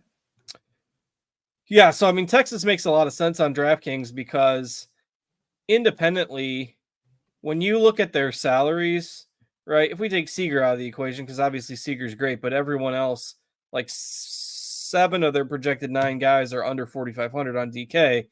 If we had lineups an hour ago, they'd all be double their ownership of where we have them at. So, an intriguing chance to get them at low ownership in a great spot. I am a little bit more cautious about not wanting that 0 in my lineups. So I will probably just sprinkle them. But if we get lineups, like I would say there's 3 games that start before that game. And I don't think you need bats in any of those. Useful, maybe Boston, but you can wait until the 8-10 and later games to set your bats. So absolutely a night where if you can wait up until 8-10, and if we get that lineup, I love Texas. Because if it comes out at 8 o'clock or 8:05, and we know what that lineup is, and we're getting them in a great matchup at low ownership, I'm moving them up my interest level. If we don't have the lineups, I'm probably not bold enough to do too many Texas stacks, if that makes sense. Yeah, no, it does. So where else are you looking? Yeah, so Coors is obvious. A little tougher for me to access because I'm playing more Chris Sale, and he's very expensive. I mean, it's Miami and Colorado in Coors, bad pitching, bad offenses. You know, you could get another shootout like they had last night. I like them, but probably underweight. I like Arizona and the Mets against Severino and Rodriguez, 2 decent pitchers, but Rodriguez hasn't looked great since he's come back. You can really make a case for Baltimore as well. I know they did at the end of the last show against Walker Buehler, and those are late starts. So like right now, I have some Baltimore stacks, I have some Arizona stacks, and a handful of Coors. But if the Texas lineup comes out before lock, since those are the later games that I'm stacking hitters from, I can pivot some of those to Texas. Makes sense. Okay, Cheese, your thoughts? Obviously, you're in on Texas. What else do you like? I'm strongly on the Colorado side of the Coors game over the Miami side. Not that I don't have any Miami, but Colorado is my top stack. Miami's just kind of somewhere in the mix. I do like Boston a good bit. I think their ownership goes way down without Devers. But so do their salaries. I'm fine with that. The Mets are pretty high on my list. Baltimore as well. And then kind of going back to I can tell you the best plays, or I can tell you what I'm doing. I'm stacking the Giants early, often, and over again. Why? Because I'm not sure that Freddie Peralta is not broken. And even when he's not broken, he gives up home runs. Okay, that's good reasoning. All right, good stuff. Let's go around the horn. We'll talk position by position. Cheese, lead us off with some catcher talk. So you don't need to spend at catcher. Contreras is fine. Rutschman is fine. Will Smith is fine. But really, I think you probably play Drew Romo in cash. And I think you play Gary Sanchez in tournaments to be different. And even if you're spending up, I kind of like Del Castillo as a spend up to be different. And other than that, I guess kind of like Kirk, definitely in Toronto stacks. I'm not sure I love him on his own. I would rather just play Romo at that point. And that's it. For the most part, I'm playing Romo, Sanchez, or a guy in my stack. Okay. Cards, your thoughts on catcher? Yeah, tough to get up to the super high, William Contreras, Rutschman. I do like Rutschman in Baltimore stacks, but otherwise, I think it's a spot where you live with those mid-range guys. So if you're on DK, Sanchez is 36. Carson Kelly, if presuming he starts for Texas, is 32. Kirk is 33. Romo is 3K. So lots of different guys in that range that I think make the most sense. Arizona right now is the stack that I'm most overweight on. So I like the Del Castillo call as well. Shown a decent bat since he's come up, and Arizona's projected for moderately low ownership tonight, 4.4 runs. I like their offense in this matchup. So those are my catchers. Not a whole lot different there. Okay. How about first base, Cards? Yeah, so I don't know what to make of the premium Jake Berger pricing. He's a little bit easier to get on FanDuel, but $5,600 on DK, that's a big price tag. And he's done okay. Hasn't homered in the first couple games of the series, but a really good matchup for him against Freeland. Again, I'm underweight just because of the price. If Nate Lowe starts for Texas, he's like one of the best values on DraftKings at 3.5K. And he would probably be, I'd say he'd be owned higher than Berger if we had confirmation, if he's in the lineup. I don't have a strong take on Luke and Baker. People will probably ask, with me being the Cardinals guy. So Luke and Baker has led their minor leagues in home runs the last couple of years. They finally called him up a week or so ago. He's hitting cleanup tonight because the team's a mess at the moment. And, Musgrove, it's not like Musgrove is bad, but Baker's 2K on DraftKings. He's hitting cleanup. So if you need a punt, it certainly fits in the Chris Sale lineups. I would guess they probably won't pinch hit for him, but that's a guess. I mean, they're kind of at the point where you start to get the prospects some at bats. So at 2K, it does make sense, especially at a position where a lot of the guys you might want, you could also play at another position. I don't mind Toglia, Olsen, Vlad. Vlad would probably be my favorite kind of GPP spend up, but I do like the potential of getting Baker at 2K. Sure. Cheese, you down with a 2K guy who's got some pop in the cleanup spot? Yeah, like to me, that kind of player, regardless of matchup, you should always have in your pool at 2K. Like he's like an older prospect, but he is going to hit 30 home runs one of these years when they finally let him play, if not 40, honestly. Be when they trade him to someone else's. Probably the Juan Yepes situation. But so, yeah, Toglia is my favorite guy at first. Olsen is second, and Alonso is third. I have very little Jake Berger and Ohtani. They're fine. Of course, I like them, but I like those other guys just about as much at a little bit cheaper. I agree that like Nate Lowe would be chalky if we had lineups, and Andrew Vaughn would be kind of chalky as well. Like both those guys are very good mid-tier plays, but if we don't get lineups, I don't think you really play them as one-offs. And at that point, that's when you just say, okay, I'll go down to Baker and have the money somewhere else. Okay. How about second base? More Connor Norby chalk. You can never really have enough of that, I guess. I would much rather play Marcus Semien. But can you tell me, Roth, if he's in the lineup? No, you can't, because we don't know. I can't really spend $900 more than Norby for a guy if we don't have the lineup. On FanDuel, I can play David Hamilton instead of him. We also have like 94 Marlins players if you want to mix around at second base. Otherwise, this seems like a pretty good spot to go cheap, because other than Semien and Hamilton, like if you're not going to play Norby chalk, like just save salary and play like Will Wagner, Jackson Holiday, Romy Gonzalez. It's all just kind of fine. Okay. Cards, your thoughts at second? Yeah, I think the Norby stuff in Coors is interesting because I'm not swer if Cheese is aware, but Norby's on a bit of a hot streak right now, and that's definitely really, you don't say. A little bit of a hot streak. So, I mean, if you look at his minor league numbers before he was called up, solid offensive numbers, not spectacular, but now all of a sudden you're getting pretty mega chalk on a guy because he's leading off. He's in Coors. He's been hitting the ball well, and he's 3,900 on DraftKings.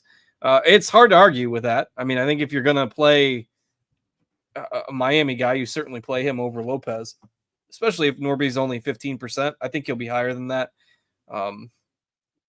Just my opinion, especially if people are too nervous to get Semien in their lineups, because I don't love Lopez. I don't love Whit Merrifield. You look at all these other guys we've got projected at the top of second base, and it's not very exciting. Bogarts, I do think, is interesting. Remember, I mean, Palante is reverse splitsy, doesn't get quite the number of ground balls to righties. So the bullpen is a bit tired if he's not deep into the game. So I don't mind Bogarts at GPPs, but it's just a position it's just a little underwhelming tonight. So don't mind filling that out last or playing whoever's in your stack if you're stacking the team of a guy we didn't mention. I just want to add on to what Card said. Like, I think you can give half of Semien's and half of Merrifield's ownership all to Norby, and he's like 40% owned. That's what I think. Okay. All right. Cards, your thoughts at third? Yeah, so it's a lot of guys, at least if you're on DK, that we've talked about already, because Berger's also eligible there. Norby's also eligible there. Josh Young for Texas at 3,600 and Josh Smith. Again, we've got those up there, but not sure what their lineup status will be. I like kind of going with some of the lower owned expensive-ish guys here. So I haven't talked a lot of Mets yet, but Eduardo Rodriguez still shaking off the rust. I mean, he's only made, I think, 3 starts. His surface numbers are okay. His advanced numbers aren't great. And he struggles with righties with some pop, and the Mets have quite a few righties with pop. So, Vientos at third, I think, is super interesting in GPPs. Suarez on the other side of that game. I think both of those guys. And even, again, if you want to play in the reverse splits of Palante, Machado has homered in each of the first 2 games of the series. So those 3 guys right now we've got at around like 6 to 10% ownership. You got to pay a little bit for them, but again, if you're paying for, Berger or McMahon in the Coors game, I like those other guys as kind of pivots.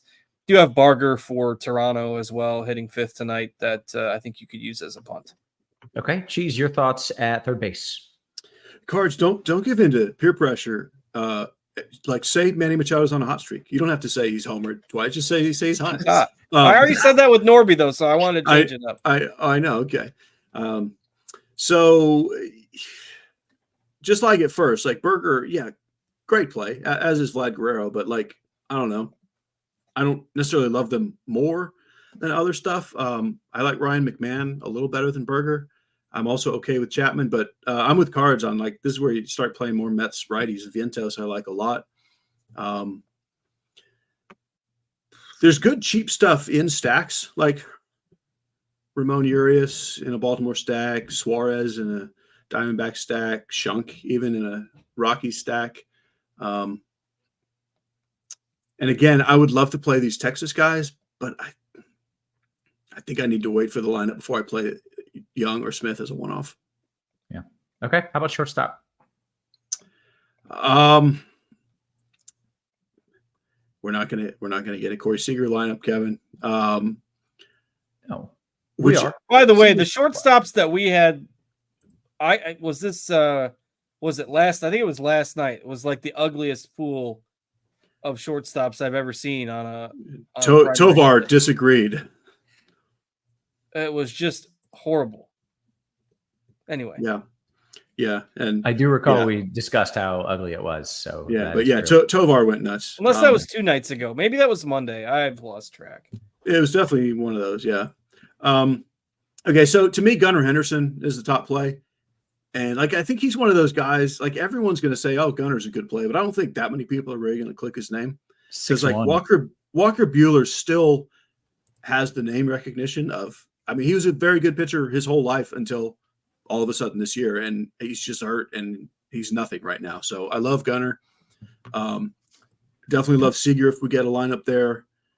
I like Lindor a lot as well. So to me, I'm playing those 3 guys ahead of Tovar, although of course Tovar is playable. I also like Willy Adames a lot.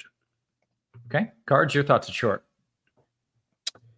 Yeah, not a lot to add there. I mean, obviously the top guys are certainly the ones worth spending on. Seager's going to depend on the lineup. Texas just took the lead in the top of the 7th, which I guess is good, because the likelihood of the White Sox scoring to force extra innings is probably low. They already got their run. It's over. Yeah. The bad news is that Texas scoring has prompted a pitching change, which draws out the inning a little bit longer.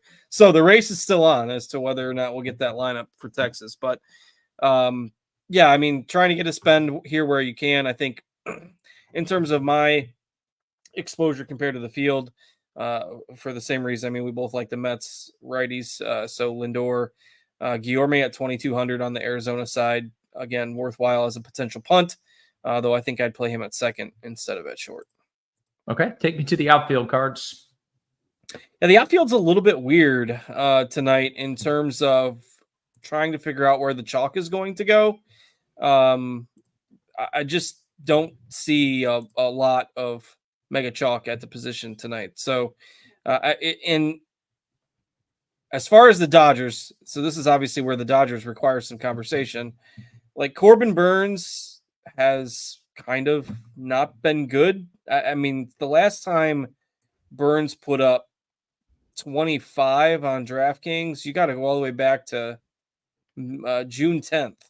So, and the most recent starts have been really bad.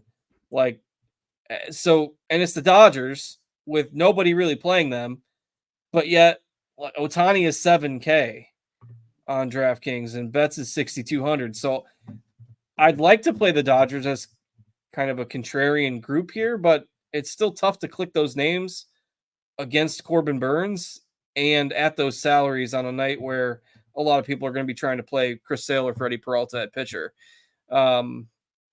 Texas, we might not have a lineup. I mean, our highest projected fantasy point scorers are, you got Duran, who's 6K. So almost none of these guys.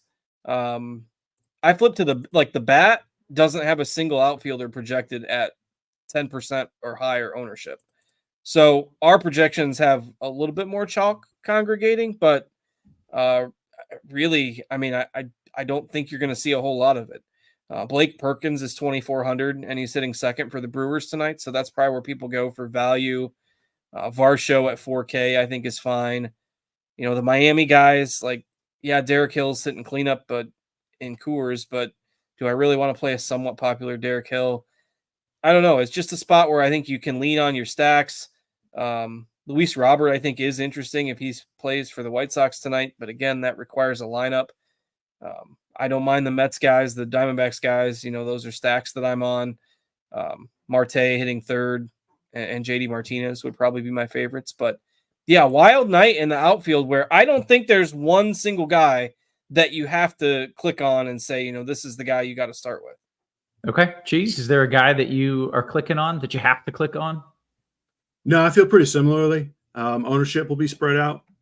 The beauty of playing two cheap pitchers is you can play Ohtani and Betts without even stretching that far. So I've got a few Dodger stacks, but more of my builds are mid-tier outfielders because I would kind of like Card said, I would rather not play chalky Derek Hill and Blake Perkins. Like what is that? So, however, most of the mid-tier guys I'm playing are in that Rangers White Sox game. Dallas Garcia and Luis Robert would both be kind of borderline chalk if we had lineups. And I like Wyatt Langford as well. Without them, I'm playing more Dalton Varsho. But I will now tell you, if we don't have lineups, I think Dalton Varsho is the chalkiest outfielder on DK. So I don't know what that means. It means I'm still playing him because I don't think the rest of my lineups are all that chalky. The other guys that I'm going out of my way to get over the field on are Marcelo Zuna and Santander on the high end.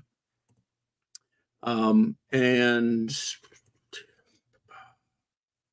the Giants, Yaz, McRae, Conforto. Okay. Guys, start thinking about some home run calls. I did get a weather question I need your help with, Cheese. JD says, thoughts on Musgrove in cash. Was curious. Who's he? Where is he? Who is this He's man? in that St. Louis game. Oh, I think you stick with him with pitchers, with hitters there, unless I tell you to scramble right before first pitch. But as of now, I think you probably just stick with pitchers in St. Louis. Oh yeah, we got to do some reads. Y'all think about some home run calls. We got to pay the bills. Make sure you're getting ahead of the competition. RG Premium, it's the best offer in the biz. NFL season right around the corner. Non-premium users can get $100 off their NFL premium subscription. All you have to do is click through the banner on RotoGrinders. No fancy codes, nothing like that. Click through the banner. 6-month combo subscription. You can get an exclusive price of $469.99. Saves you $250 as opposed to going month by month by month. 1 month of RG Combo Premium is $120, or if you just want to do a little 3-day pass, $19.99. There are ways you can do a 3-day pass at a certain time of week and just get so much content, all kinds of sports, all kinds of things happening. Make sure you're signing up for some RG Premium. With that out of the way, let's do some bomb calls. Cards, you get to go first. Okay, I will go with Tristan Casas, and I will go with Mark Vientos, and I will manifest the Cardinals power home run from the 2K cleanup hitting Luken Baker tonight, just to make everyone happy that the 2K guy got it done. So Casas, Vientos, Baker. I second the Lukenbach call. That dude's going yard. I'm about that. Luken Baker. Cheese, what do you got? We'll go with Matt Olson, Matt Chapman. I always got to find another Matt. Right. I was looking. I'm just kind of glancing at my list. Matt Carpenter's not playing tonight, unfortunately. I know. That would have been too easy. I cannot give you the Matt Wallner lefty.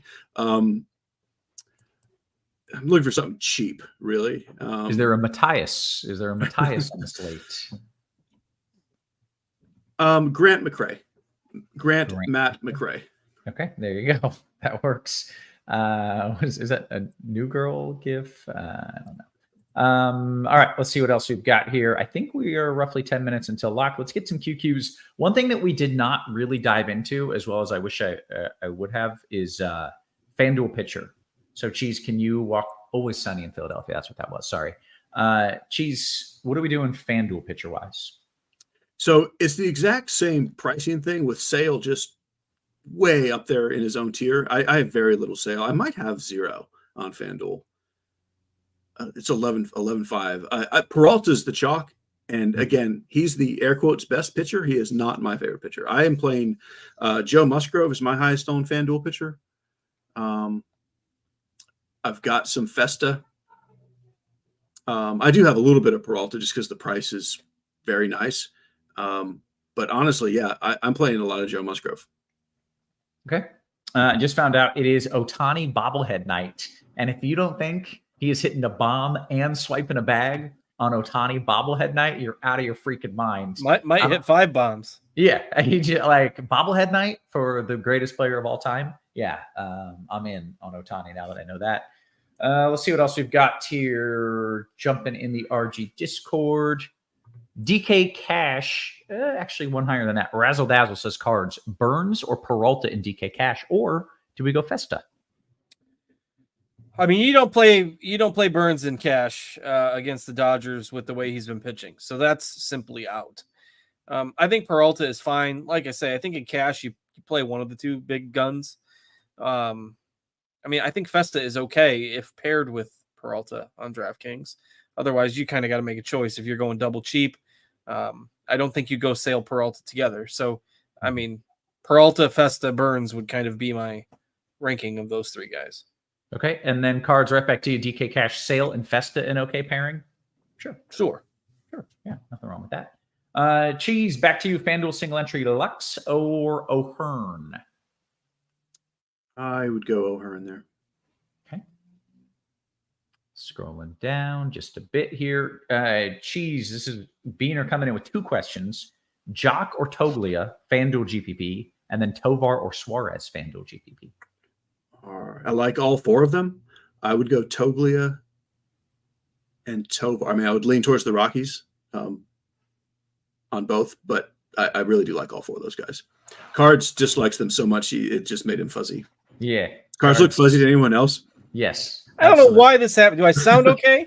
You sound You fine. sound fantastic. You're out of focus. Put your hand I up know. to the camera. I don't know why it does. It does this very randomly sometimes. And then bring your hand back to your face.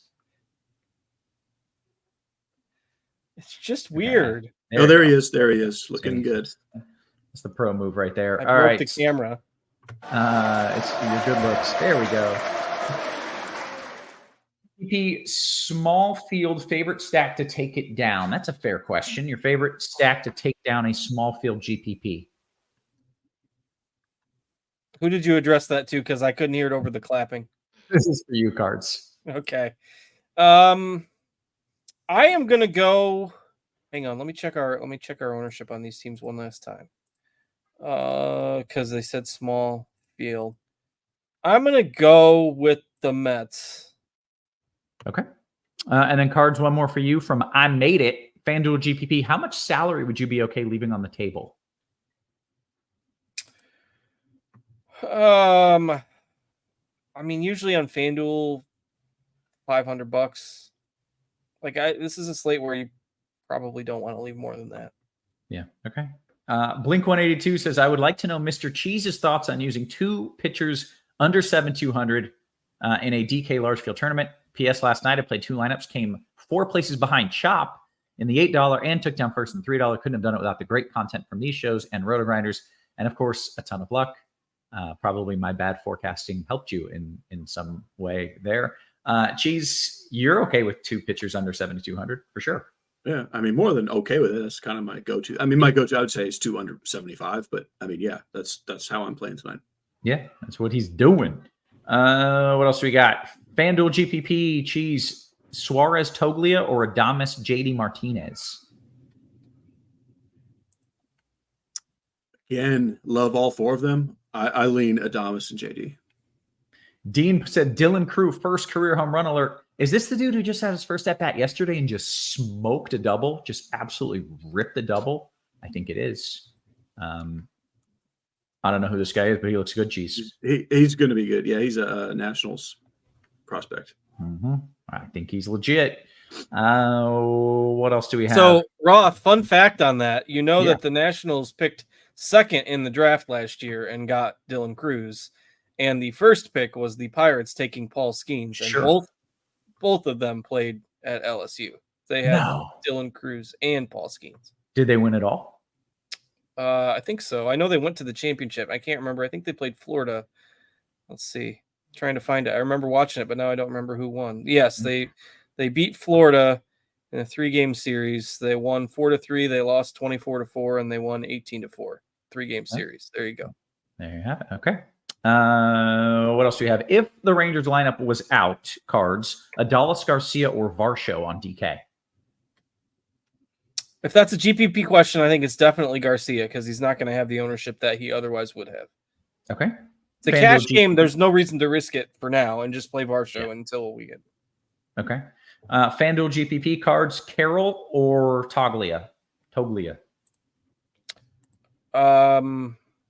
My answer is Carroll, though I fully realize that might sound stupid. Okay. The scores in college baseball are so funny because of the metal bats, like 24-4. Well, and it was the second. It was the second game of a 3-game series, right? So LSU had won the first game, and once they fell way behind in the second game, they just threw out all their rag arms. Like, why we're not going to waste all our good pitchers in the, in this game that we're already losing. We'll just save them all for the third game. Yeah. But then the third game also had like 20 runs. Yeah, that was 18-4 because I don't recall the circumstances. Probably because of Dylan Cruz. Probably Dylan Cruz and metal bats. What else do you have? Oh, in the YouTube. Hey, if you're watching on YouTube, hit us that thumbs up. It is free content, and all that we ask is that you hit that thumbs up for us. See what we've got. Cheese, I love this question here. C. Cheryl says, what kind of effect, if any, does a team playing 2 consecutive games have? Does it increase pinch hit risk?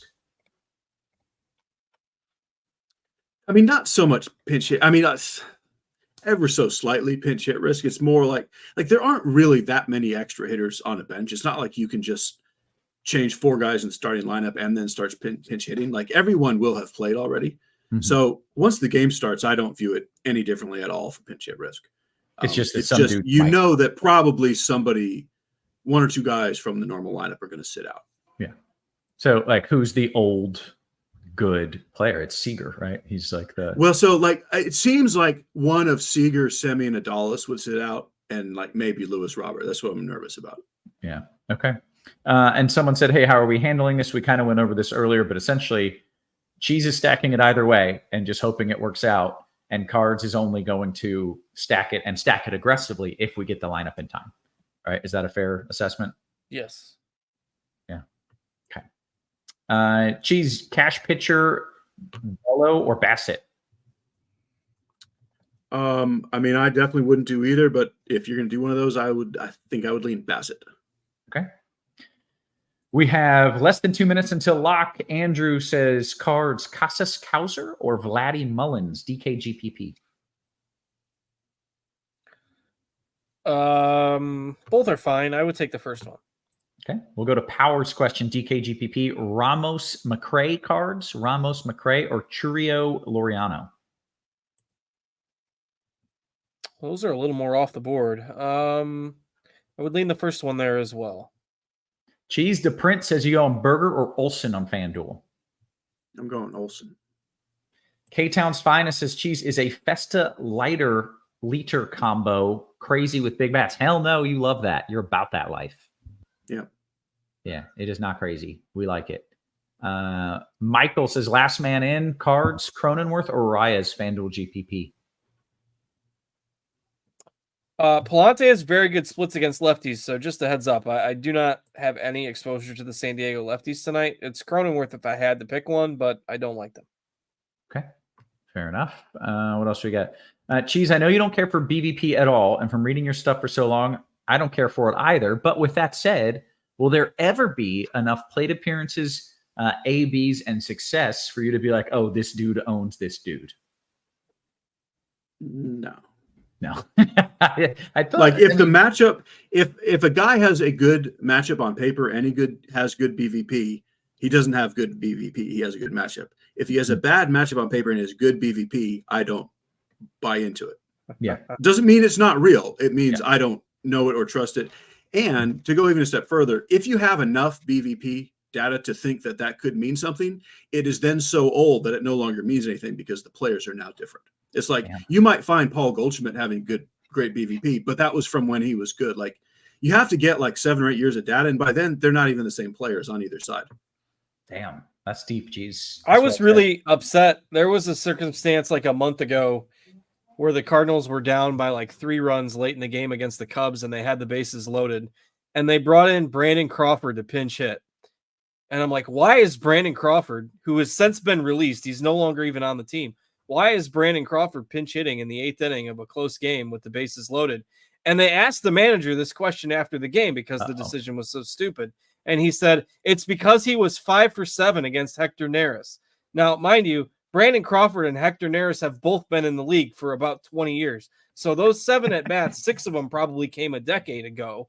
And it was just stupid. Like it's the most, let alone if it was only 5 for 7. I mean, even if it was 12 for 17 is still a stupid decision. So that's pretty outrageous. Like that is a very tiny sample size to be making that decision, especially 5 for 7. He struck out, by the way.